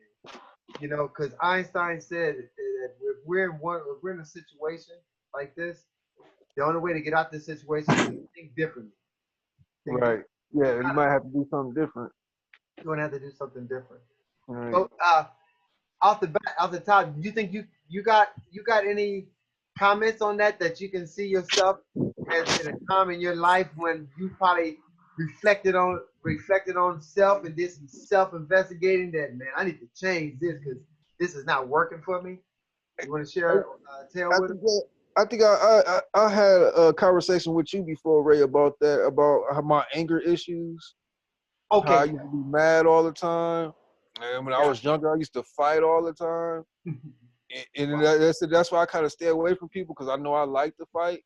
That's why I don't be around people, because I like to fight. You like to fight. So I just try to stay to myself because, you know, I can easily, I want to fight, you know. And people, you know, I had older people, you know, I had the elders tell me, why do you always want to fight? Why you always gotta, you know, use your hands? And say, you smart, you ain't always gotta fight. So it's like, you say that's the changing lane. That was my changing lane there. Wow. But you know, you don't always have to fight. Why you always feel like you have to fight? You know, and to me, that helped me a lot, because, like I said, I didn't know why I was fighting. I just told her I just like to do it. You know, I just like to prove a point, right? If I gotta beat it into somebody, like, you're gonna listen to what I'm telling you. Yeah. So, you know, so I like, you know, that's my way of telling somebody, you know, that's how I'm gonna tell you. Look, I told you this is what's going on. Boop bop bam. Yeah, right. So it's like, you ain't always gotta do that. So I was like, I had to figure out other ways to, you know, going about telling people certain things. And you know, T-Brew, I remember that conversation. And right. One of your catalysts is what you did. You know what he did? He used his hands, but in a different way. Right. He used his hands in his eyes. So he's a photographer. Right. So that's what T-Brew do. He's a photographer. So oh yeah, that's right. I remember now. That's one of his outlets. Like my outlet was drumming. Right. You know, mine's is drumming. I remember at times that things was looking crazy. I had to go pick up my drum and go outside and drum. Yeah, the camera helped me a lot too, because I have to deal with people. Now I have to really, really talk to people and stuff like that. I wasn't really that good of a talker either, but with having that camera, that helped me out a lot too, because it forces you to talk to people. Like, I need you to stand like this. I need you to smile like that. I want this picture to come out right. So that did help me a lot too. That's right. Wow. That's it's very interesting. I feel like just redirecting your energy to change lanes. Yeah. When you know where you're going that's not working, but changing it to converting the energy into something else. And I kind of feel like even in this time that we're in right now, really harnessing all that we've learned and come to understand and converting that to be something else and not just where we were before this time. Yeah, I was listening about the skills, and it did, like I said, that photography helped me a lot. You like said my artwork, because I know how to draw too. So like that, just drawing and stuff. You was talking about the drawing exercises and stuff like that. And so I remember that from helped a Shamika's lot. presentation. I remember that. Yeah, that really helped me a lot too. Like the breathing exercise. Yeah. All that did help me a lot, tremendously. Okay, anybody else want to comment on changing lanes? I'm gonna go to the next slide. Hold on, I'm gonna read you what Shamika wrote because she had to hang up. Okay. This is what Shamika said on changing lanes. She said her phone overheated and she can't get back in. She was going to say about the picture with the car changing lanes. Like Ray mentioned about the blinker. I thought about changing lanes, but do it the correct way. No cutting corners. Or you can switch lanes and still be roadkill. That's deep. Yes, I just wanted to say get the wrong lane. Yes, and then one last thing, Shakari wrote, her reception was bad. She said it was very interesting. Reception here on the family's land is in need of individual Wi-Fi. She says, we have land here ready for cultivating crops or Airbnb spiritual retreats. Whoa! So I just wanted to throw that in. That came through. Whoa! Whoa! So some lanes are open. Lanes are opening. Yeah, lanes are opening, and then I just want to add before you go to the last slide. I want to thank you, Aurora, for really expounding on, getting yourself set up correctly. I know there's more to that conversation.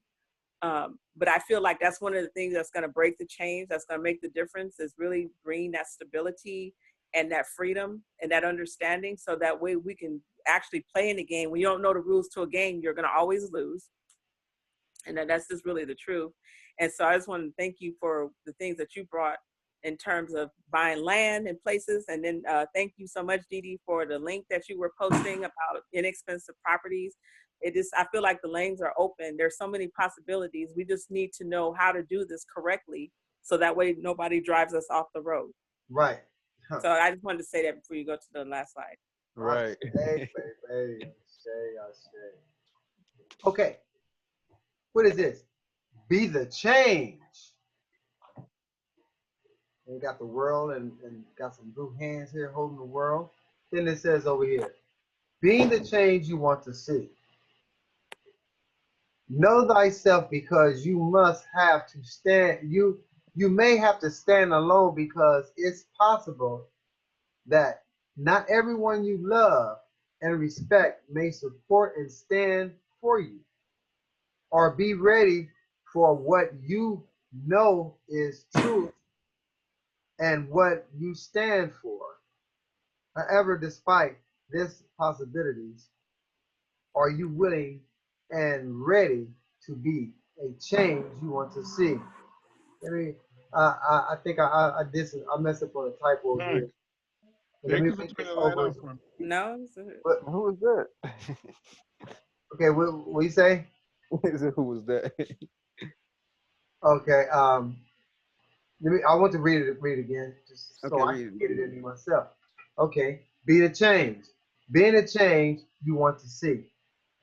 Know thyself, because you may have to stand alone, because it's possible that everyone you love and respect may not support or stand for you or be ready for what you know is truth and what you stand for.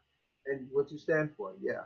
However, despite this possibility, are you willing and ready to be the change you want to see? Anybody like to comment on that one? I know I probably messed up the wording, but I'll go back to what I was saying about, you said my photography and my art, and it just, like I said, just going back on your skills and going back on your talents.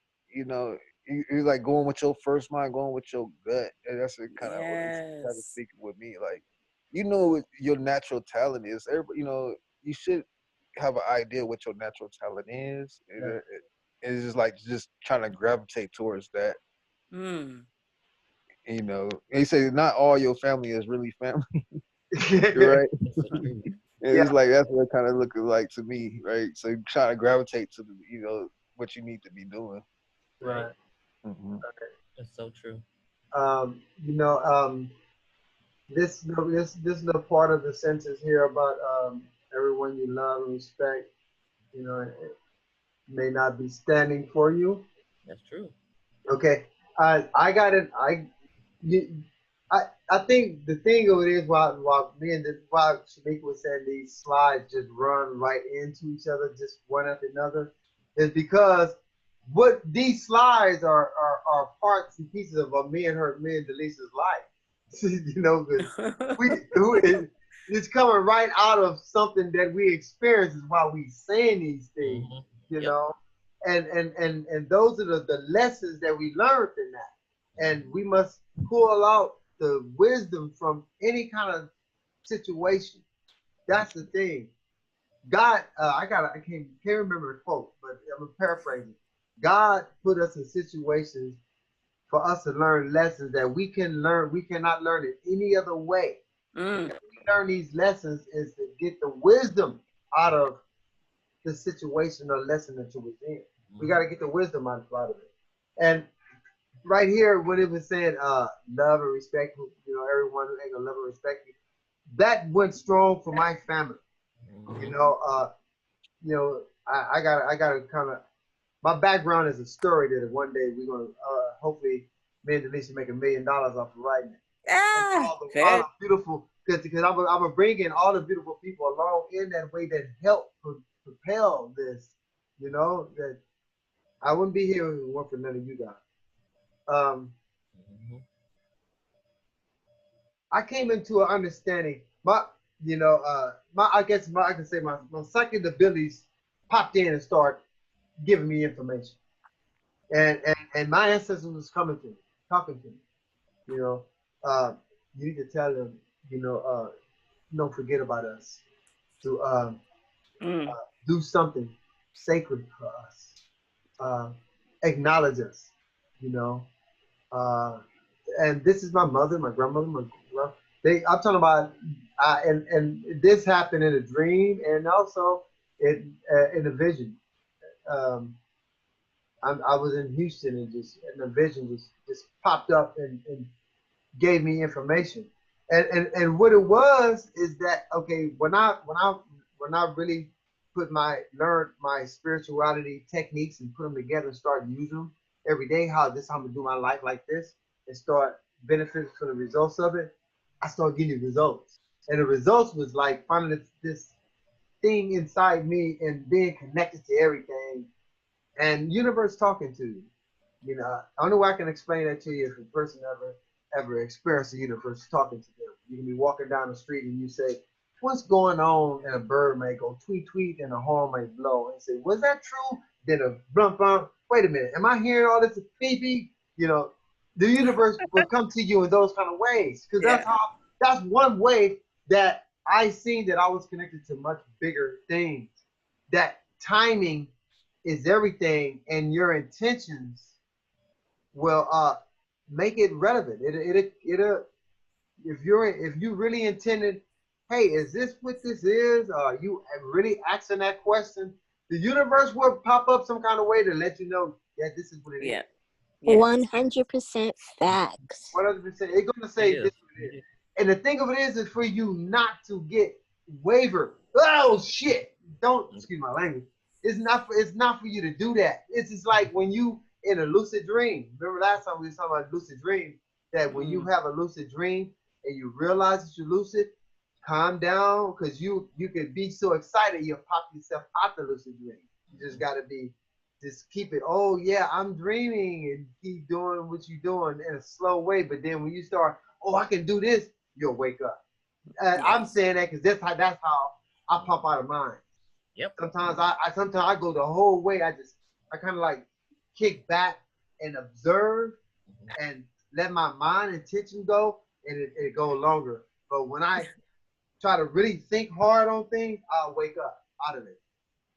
So yeah, and what I was saying is that my ancestors came to me and told me to go to the family and tell them what you're doing, and give them a practice.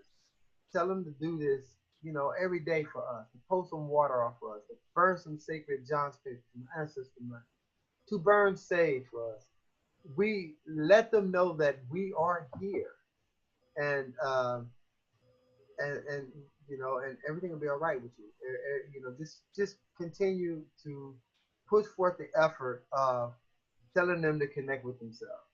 And I was doing that, and there came a part where people was looking at me like, this is the devil, Yeah, I remember when we were in Texas too. Yeah, it was really wild, really wild.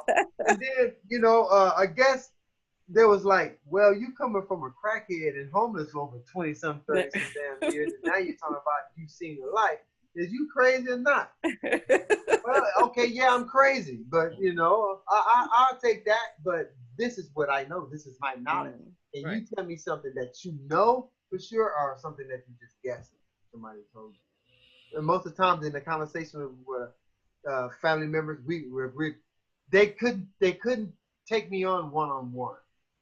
They couldn't take me on in a group because my wisdom kind of it was self-edifying for them. They like, well, shit, they couldn't say nothing.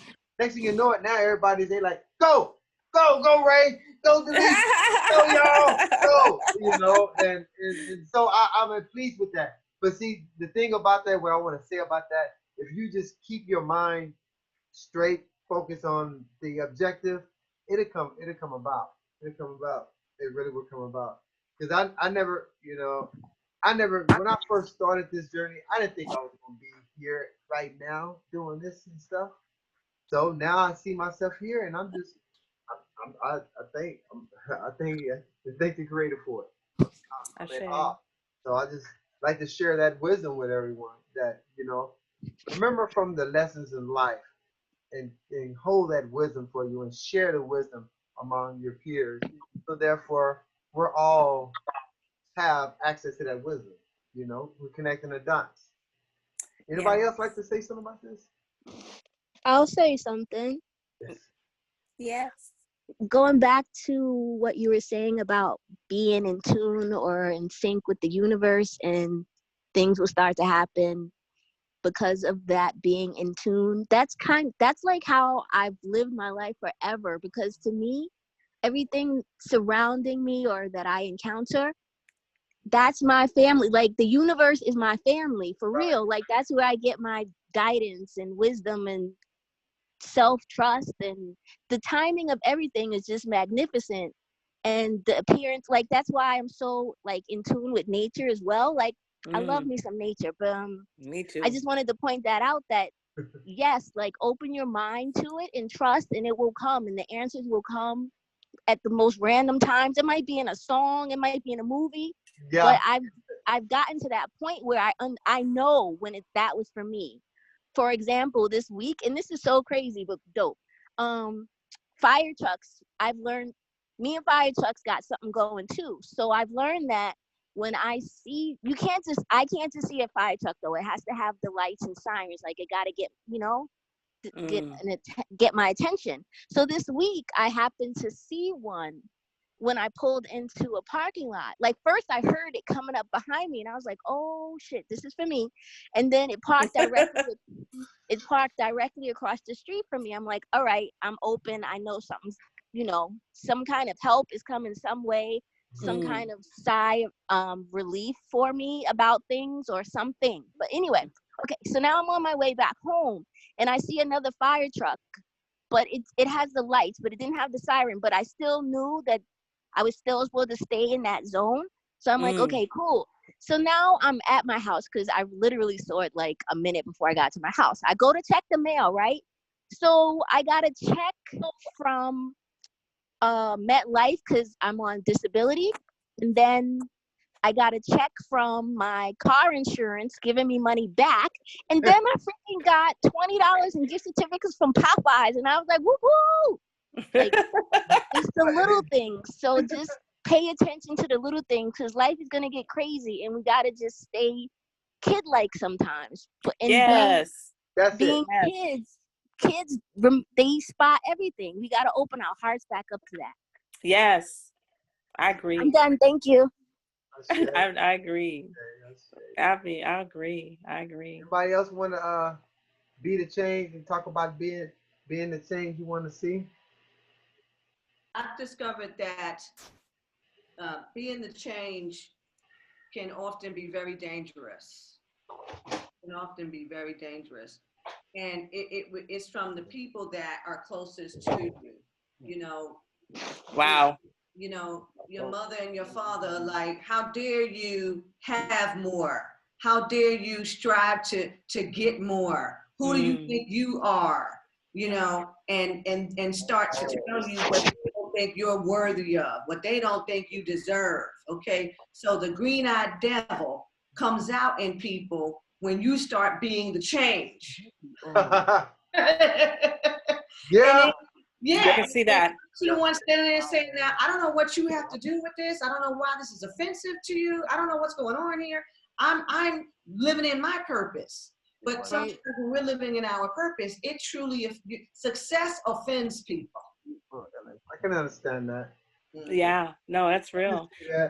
Even minor successes. And I know just the things that the things that Ray and I have gone through, we're like, wow, we haven't even arrived to a certain point yet. Like, what's wrong with you? Like, what's going on? And it amazes me how, as you become the change and you begin to grow, how people don't really have you in their heart for you to be well and to do well.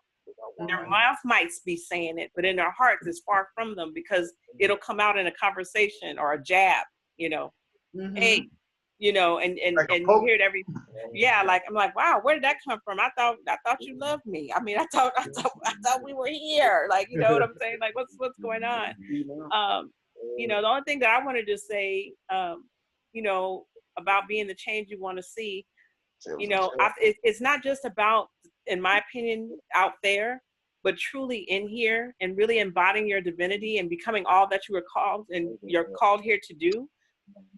And I feel like and I believe this, even though I haven't embodied it all, I do believe that once we begin to embody that change and become that higher self, that all the beautiful things will start falling into place. But you come out of that frequency of just existing and living and not really being. I mean, in this moment where we're at now, not when the new house comes, not when the new property is bought, not when this, but really just embodying the truth, the divine nature of who you are today. Right. Being that change today, not when they decide to open back up and take the mask off, because the masks are off, honey. Like really being it now. And so that just came to me, like, as I'm just listening, and I was like, no, being that change now. And not looking back at yesterday, last year, because all that's happened has happened. No more procrastination. Right. So now I'm just going to be all that I am. And then we'll gradually, grow the fruit and be able to effectively change lanes. Right. Maybe and navigate, hey, there's some property out here. Now we got 20,000 cash. We can buy this. You know what I'm saying? When there's an opportunity like what you talked about, Aurora, in the NoHo place or No Show, you know, being in a position to do these different things. And even like, you know, Brother T. Rue was talking about his photography. Like, I feel like he was really being the essence of artist that he is when he got into that, and not letting people drag us back to who we used to be or where we failed or how we, you know, or how we may have hurt somebody, you know, and really just being able to say, despite how you feel, I'm going to be this anyway. So I feel like I'm in that, I'm ready to take that step tonight. And I'm really serious. Like, I feel so different. Like, You ready to take that step tonight? I'm ready to make that step tonight. Make that change. Made right. Hey, it's done. It's done. And you know, and even like Dee Dee was saying, you know, don't get so wrapped up where you miss out on the beautiful things and the messages that's coming to nurture and love you. You know, she opened her mailbox, the checks were there. Then she's getting signs from the universe. And it's like, no, that's just still speaking to you and letting you know, you might feel like you're by yourself, but I'm with you. I got you. And I'm going to keep flourishing you with love and kindness to let you know that I'm beside you. And so I just wanted to just kind of say that, you know, and I don't know if Reverend Amadi's still on the line or not, but I see my Amadi's face. Okay, I would love to hear, like, how do you work? Yeah, so how we're, as far as being the change and changing lanes, where do you stand and what are your thoughts as a teacher and an individual? Well, you know, kind of something that's been coming through for me is, you know, something that you had put on your slide earlier. You said paradigm shift. You know, it feels like we are absolutely in the verge of a paradigm shift. That is real change. I mean, you know, like a real structural change in society. And part of it has to do with the fact that many of us have just been comfortable, in a sense, with less. We've been comfortable being second class. I mean, you know, we're so adapted. We're so resilient. We're so resilient that we've been taking a lot of stuff, you know, and like, it's like normalizing inequality. It's like it's inequality, we're doing what we need to do, but we deal with it so much that we almost kind of normalize it. And it's feeling like to me that, you know, we got to kind of like really say, you know, do I want change or do I want play change? Do I want real change or do I want to play? Am I playing the game here? Or am I really ready to take up a notch? And so that's kind of what's coming through for me is, you know, we got to really like, you know, and I think you said something about serious, Delisha. You know, I mean, it's time to get real serious about this work that we have to do and the change that we have to make and the fact that we must change society. We must create a different kind of world. Our reciprocity is due. And so we got to go ahead on and claim what's ours. And that's, to me, what being the change is to me. It's like, you know, I can't be comfortable anymore with inequality. I can't be comfortable with less than. You know, I can't be comfortable with anything less than the best. And so that's what changed for me is that I'm going for the best. That's right. And yes. It's there for me. You know, it's not something that can last. So that's kind of my thoughts. Hey, I want to quote Brother Siddiqui on this one. He's very admirable for saying be, do, and have. Mm-hmm. Be the change, do the change, and you will have what you want to change. You will have the change. You know, and another quote of his is, "We are the best of the best, and we can do this." You know, you must tell yourself you're the best of the best. Tell yourself you're divine, that you love yourself. You got to reaffirm yourself because we've been through so many years of indoctrination of that's what I'm talking about right there. That's what I'm talking about. That's what I'm talking about right there. I'm looking down upon myself. You know, as a kid, your mama, get your stupid ass over here, and the kid grill. I'm a stupid ass dude. You know, my mama told me. You know, and that's normal to them. Then somebody come along and say, "Hey, you're a bright divine being. What do you want to do?" Huh? You know, he may think you trying to fight him. You trying to be funny or something. You better not mess with T. Rue. I'm not used to talking to somebody talking like this. Because I've seen that happen. I know I've seen that happen a couple of times downtown. Somebody, they really flip out when they're being kind of in a funny way, and I counteract it in a crazy way. I say something crazy. They may say something real stupid. Get the fuck out of here, boy. I said, but then where am I go? Then they look at me like they catch. In other words, catching them off guard. You know, they say don't fight fire with fire. So if somebody, I'm gonna fight fire with water. They spitting fire at me, I'm gonna spit some water at them. Put that fire out.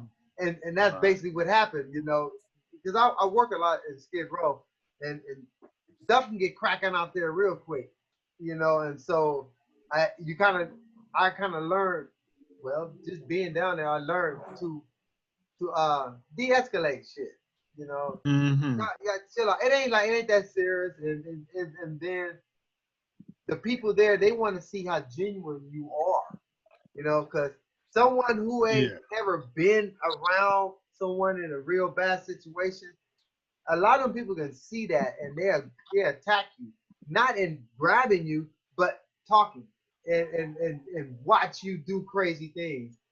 In other words, they see your buttons and they pushing it, and they just seeing what you doing while they pushing your button.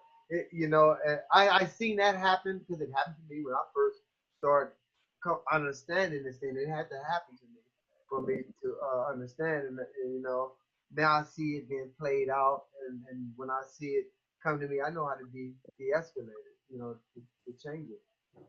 So, you know, be that change. Be that change. Right. You know, be that change.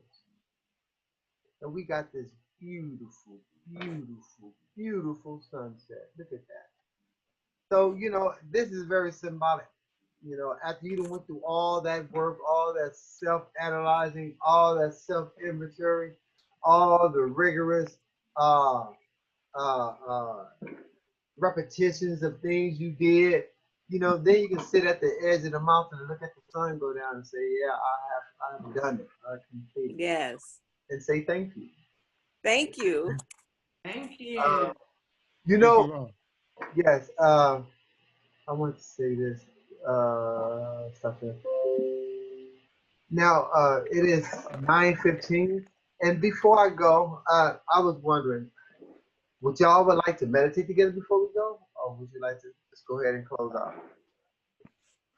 Oh, wow, meditation would be great. The full moon is marvelous out there right now. Oh, well, okay, I tell you what. Hold on, let me.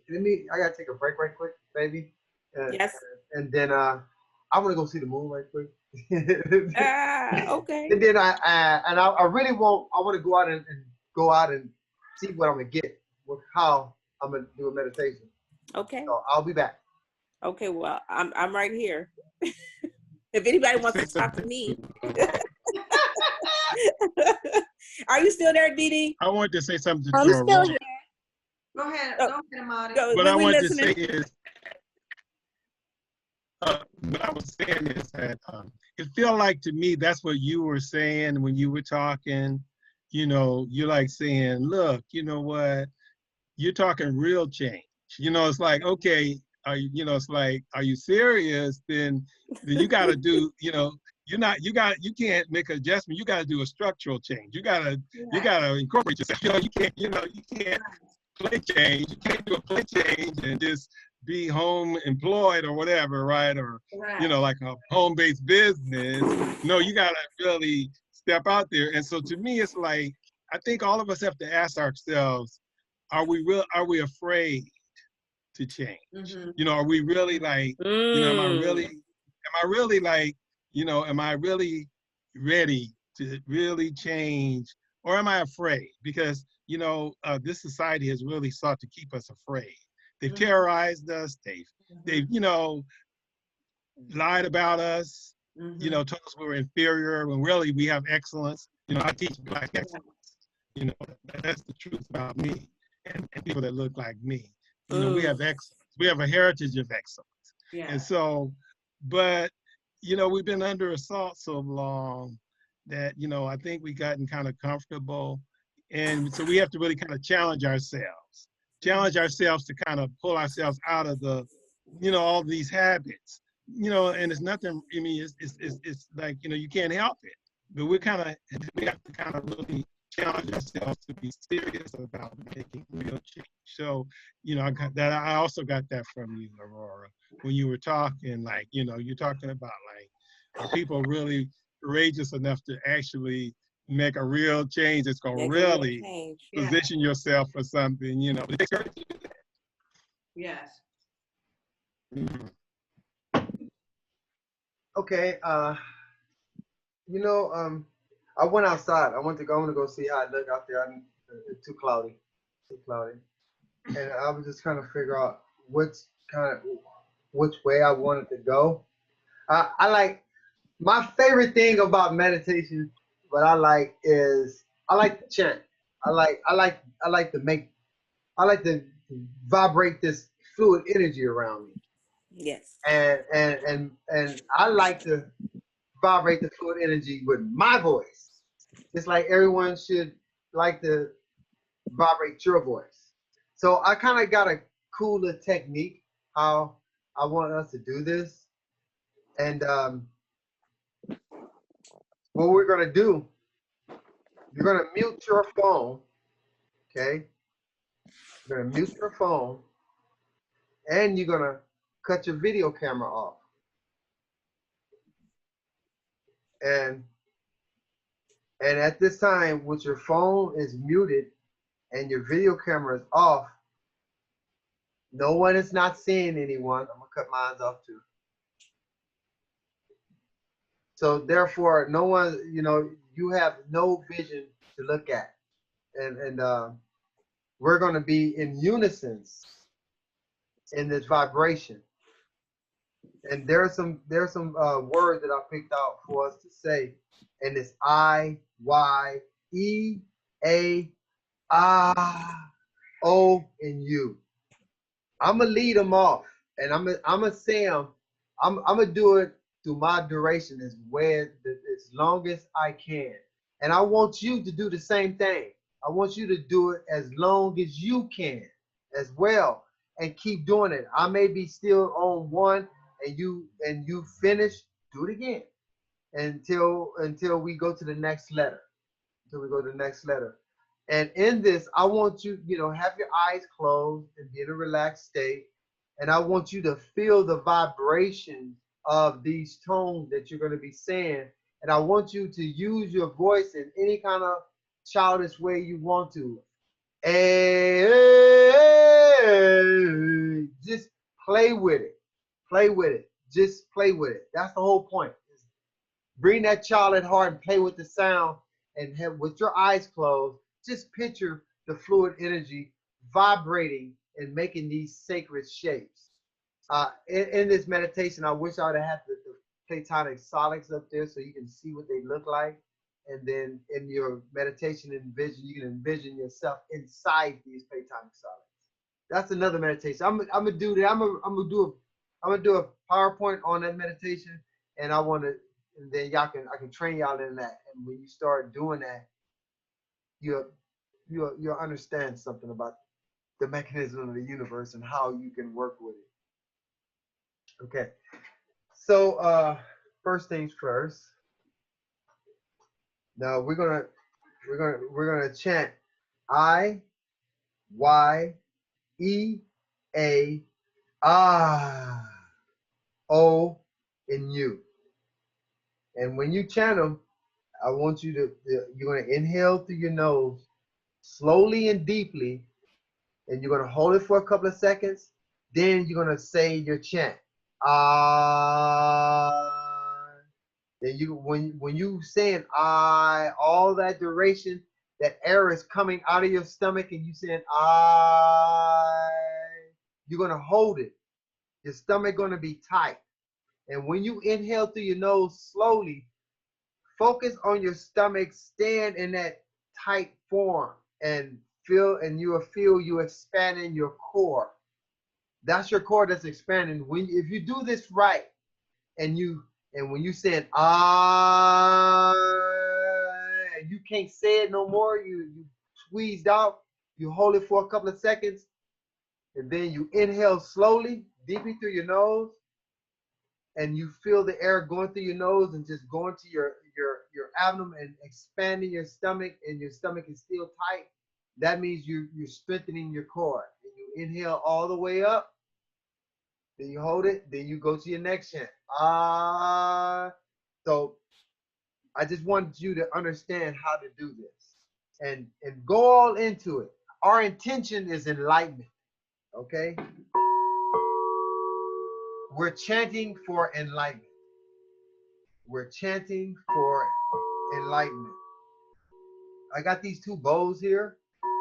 This one here is your heart frequency.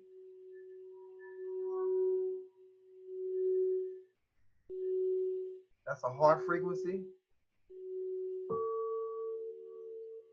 This one here is your first eye frequency. So I brought your heart and your first eye in here for a reason, because the heart got all the energy, and our first eye is our wisdom, and our core at our bottom chakra is our three-piece. That's where our souls lies at, in our core, in our heart, and in our first eye. So we activate these spots. So okay, here we go. Get started. We're going to inhale through our nose deeply and slowly. Hold it. And just exhale. Ah. Relax all the tension of the day out. Breathe it out. Inhale slowly and deeply.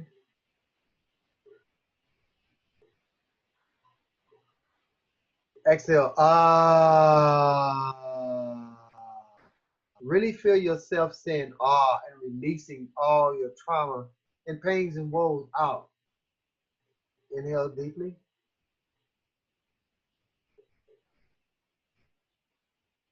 Hold it. Exhale. Ah. Ah. Feel the weight of the world falling off of you. Feel light and connected. Breathe normal now. With your eyes closed.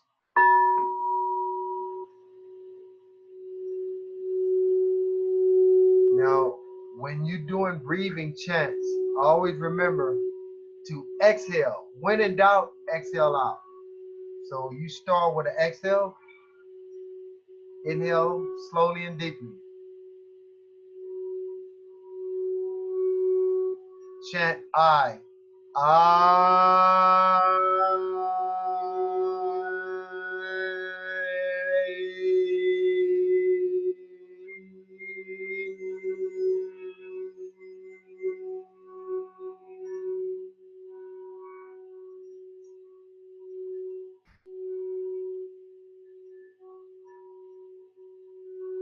Chant I.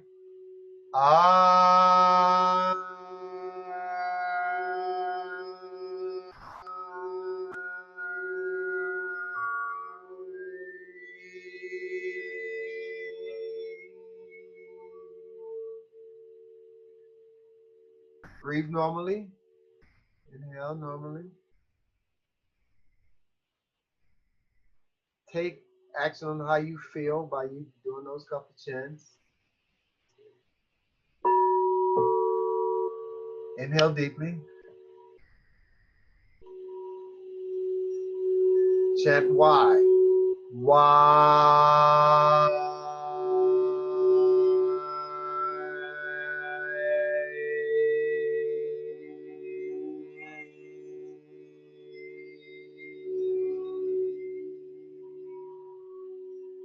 Hold the breath.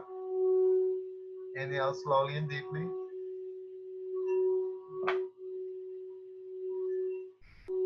Hold it. Chant Y. Y.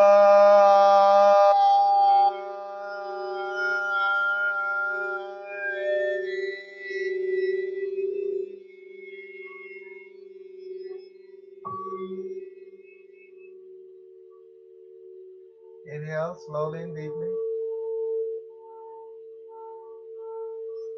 Just exhale regularly. Feel how your body feels after you chanting why. Keep in mind that we're chanting for enlightenment. Exhale. Inhale slowly and deeply.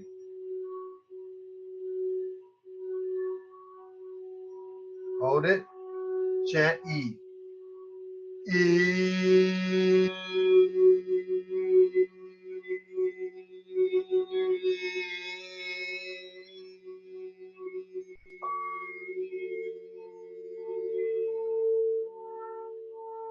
Hold it.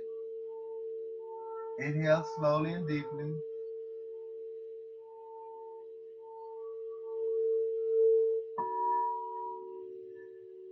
E.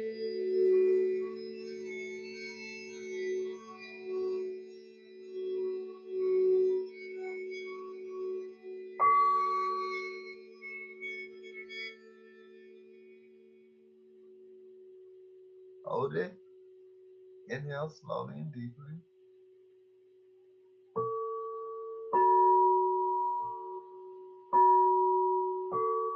Hold it. Chant E. E.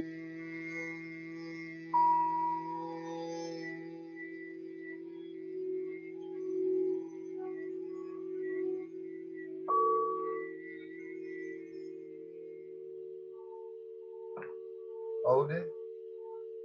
Inhale slowly.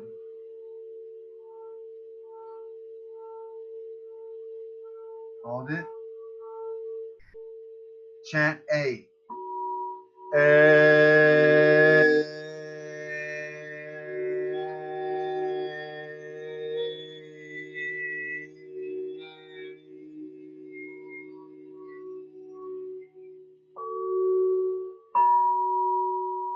Inhale.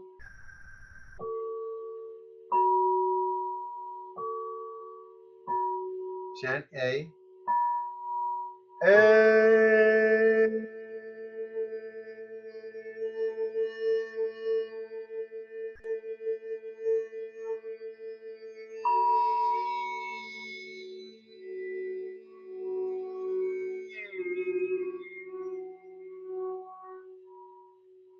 Inhale slowly and deeply.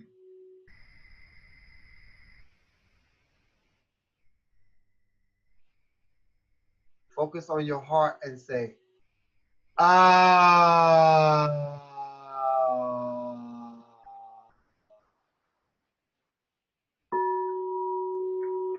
Inhale slowly and deeply.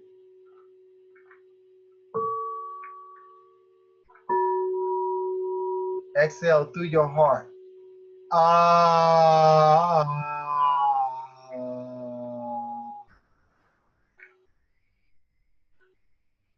Feel it resonate your throat. Feel it release all the tension in your body. Inhale slowly and deeply.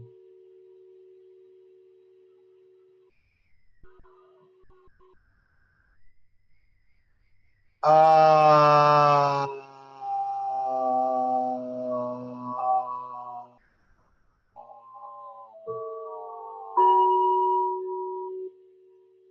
Inhale slowly.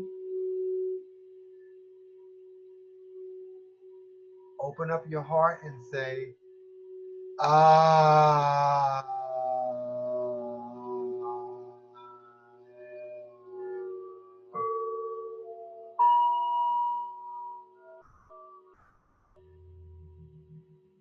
Hold it. Inhale slowly and deeply.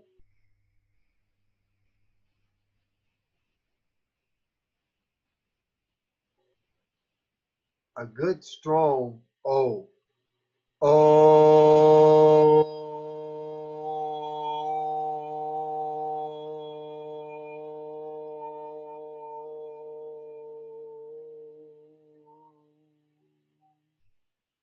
Hold it.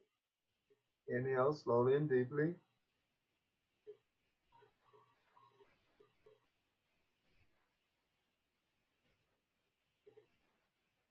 Exhale, O. O.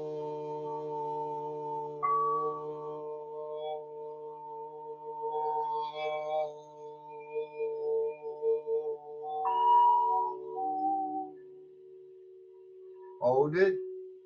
Inhale slowly.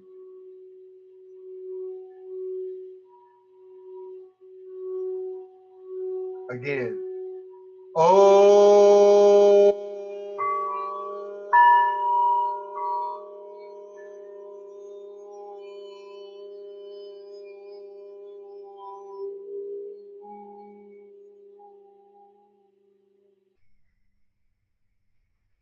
Hold it.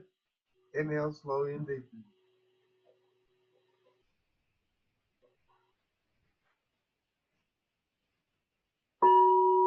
Let's go with a good loud U. Inhale. U.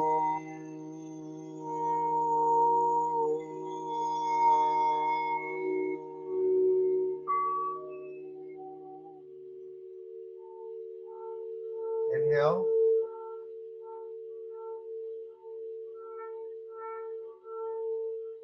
Chant you.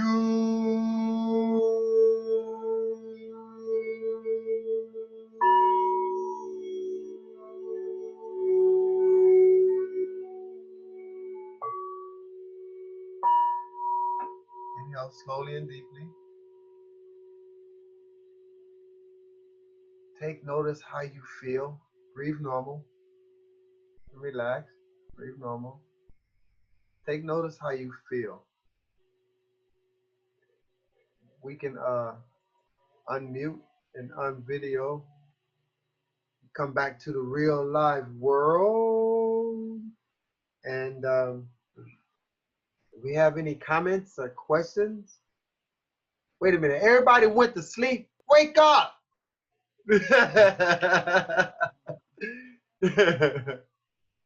Yeah. Brother Ray. Okay. I'm in slumber right now. I went somewhere. Indeed. Indeed. That was good, Brother Ray. You feel that? Yeah. That's right. That's right. We are the power. I like to think of it like this, that we are the power and our conscious is the technology. Any other kind I like that. Any other kind of way. But this is just a practice of self-healing modalities that we can do every day. And if you do this every day, you find out things about yourself you never knew. Because I don't know if y'all was really aware of it, if you was listening to me, that I start breathing, just inhale through my nose and out through my mouth. Because if you notice that I'm doing it and I'm still talking. Yeah. Okay. Now that'll come to you when you do this, because it kind of, I don't know, it just relaxes you and makes you breathe that kind of way. Cause really breathing is a technique. You know, they but like this, they got breatharians around here.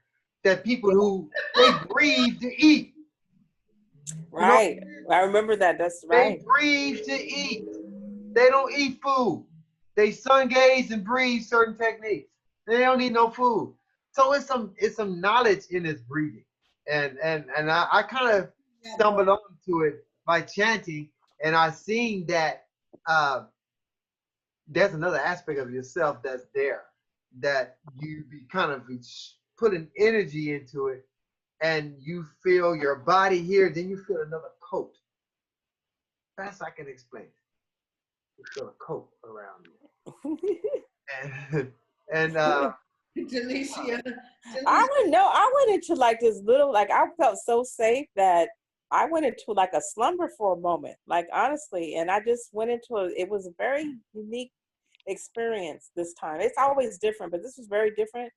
And it could be because I cut the lights off, and although I have candles on and the selenite light on, you know, in here, you know, I just went into this slumber, and I felt like and no worries, no fear, no concern. That's where I went. My mind shut down, and I just kind of floated with your voice and followed your direction. You were chanting as well, correct? Yeah. Didn't you hear me? How do your body feel? I feel more relaxed now. Anybody else got some comments? Yes. Yes, Aurora. They're going full and well that those breatharians don't have any teeth. They ain't got no teeth. They lose all their teeth. Really? Yes. They're I didn't no know longer that. giving themselves nutrients. Oh. Yeah, it's quite comical, but they're very content.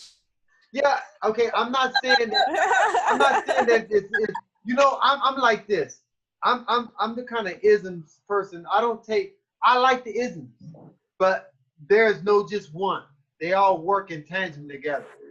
You know, I'm gonna use this ism today. I'm gonna use this ism. You know, just like they say, you know, we all are Haru, but every so often we gotta bring in a set to rumble for us. Because Haru is you know, that kind of, remember back when I said that it was a couple of meetings ago, I was talking about when I was living in the Carver apartments, that I kind of split myself up with brother who's cool and brother you got to watch out for. And, yes. and that was a real thing. And I was going through some kind of initiation, but didn't know it. But now that talking to other people, I seen that that's the battle of, that's the dark side and the light side. Really, the light side, the higher is over the dark. You know, it's the same symbology if you would see Haru riding the crocodile, which is the bat. Okay. When you see Haru riding the back of Sabet, that means Haru had conquered his lower nature, his reptilian nature. The power. Oh, okay. The higher self is riding the power of the primordial self. This is why we always go to a higher self. Okay. This right here is is the lower self, the physical body. And the higher self could be a spiritual part of it. You know, and I think I really do know it is, because why? This is a three-dimensional reality that we live in. But I feel that me and Delisha and a lot of other people we know, we exist on a higher dimension, that the things that when we used to be in 3D didn't affect us no more. You know, that's Stream Master Gano. He gave me that. That was a very wise thing that he was speaking about, is that we are multidimensional beings in the multidimensional reality. And we exist on a multidimensional plane. And there are things that we can do to elevate our frequency up so that lower frequency won't affect us. You know? Agreed. I do. I agree with that. And I feel like even in this meditation and breathing, I feel like that's what happened, because I wasn't even me. Like now that I'm back sitting up, I was in another dimension. Literally. I really was. I was in another dimension, and I said, wow, this feels so good. And I just let go, and I let myself go there. They say it in a lot of ancient African texts, they say that we're star people, that for every person on the planet, there's a solar system, there's a star for them. And so, you know, there's a good possibility that you sitting right there was connected to that star there. That's why you feel something happened, because I felt it was different. I'm gonna tell you that. Yeah, it's really, I have not came up with the best explanation of some of the things that be happening. All I know that is beautiful and feel affirmative, empowered. And that's about it. Anybody else got something to comment? How you like it, Amani? How was that meditation for you? Oh, it was relaxing. I want to say that ever since when I came the first time, and then you started sharing some breathing techniques, right? And so, you know, I kind of taking it slowly, but just surely, but just doing it, and I'm finding my breathing is changing. There you go. I'm finding that I'm finding that it does happen. Yeah. You know, naturally when you just keep doing it. Keep doing it. So as I've been, you know, holding my breath and taking in the energy. So I can see what you mean, how like if you keep practicing it, then it'll start becoming more natural, because that's what's been happening for me. That's the thing. We just got to do it. Yeah. You know, like everything else, we just got to do it. Just got to do it. Nike, what Nike say? Just do it. Do it. You T. know- Rule, what you say? Mary, now cut that out, Brother Ray. Oh. Brother Teru, don't pay her no mind, Brother Teru. He's smiling. I can see his smile even through the darkness. I see you. Yeah, I was gonna say. Yeah, I was gonna say. I enjoyed the exercise. Like I said, I was noticing it does help you with your breathing. It does. It does. If just try to do it more than once a day. Just keep doing it, and you will see that what you're doing. You're building your spiritual body up, spiritual lungs.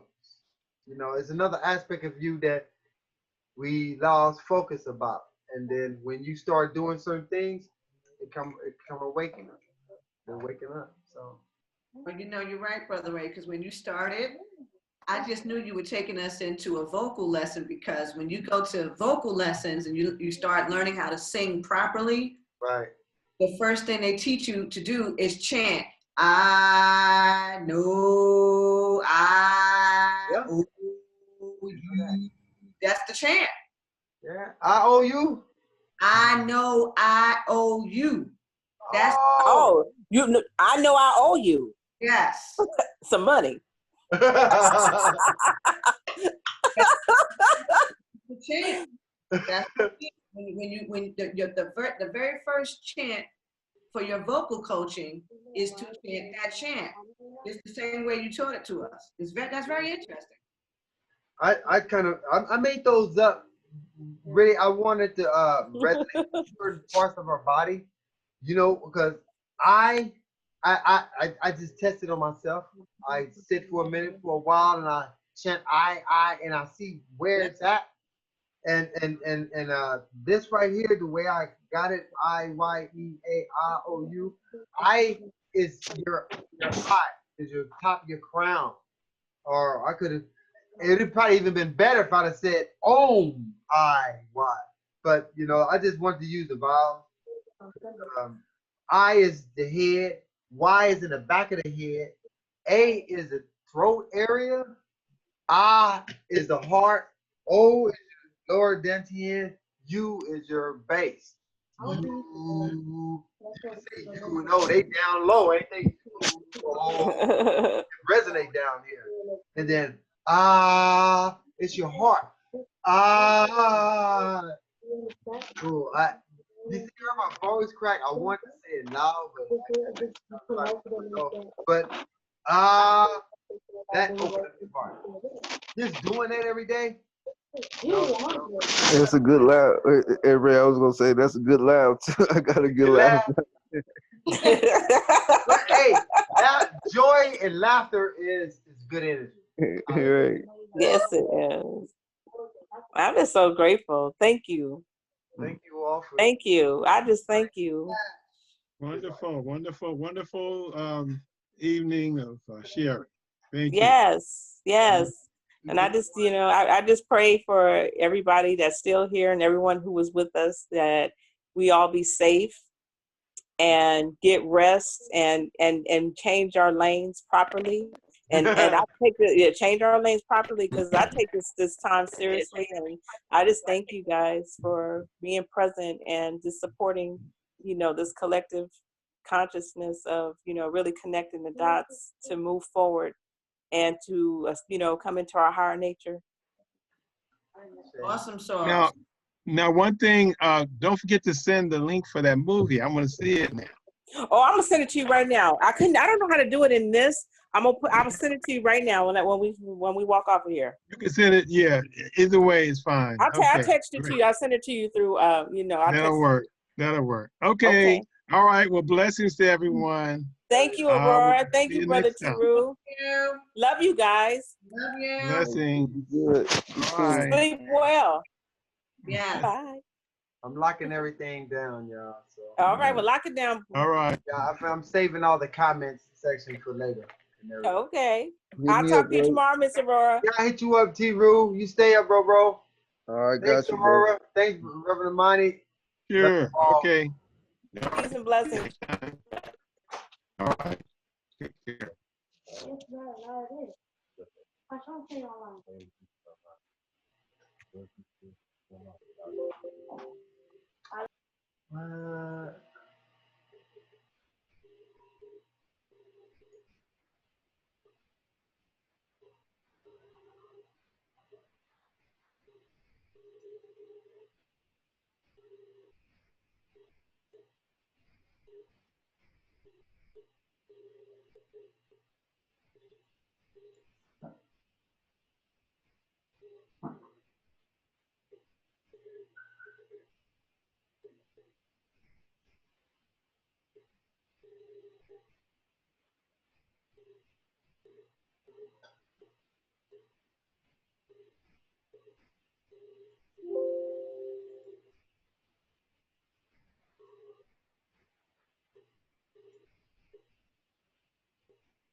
Yeah.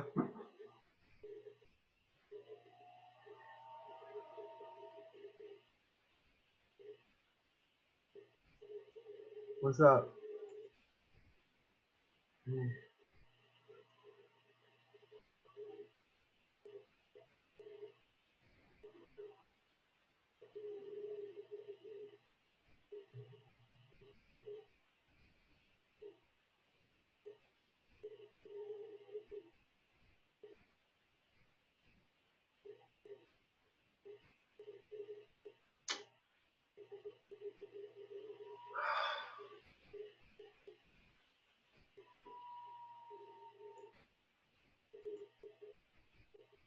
Okay, now.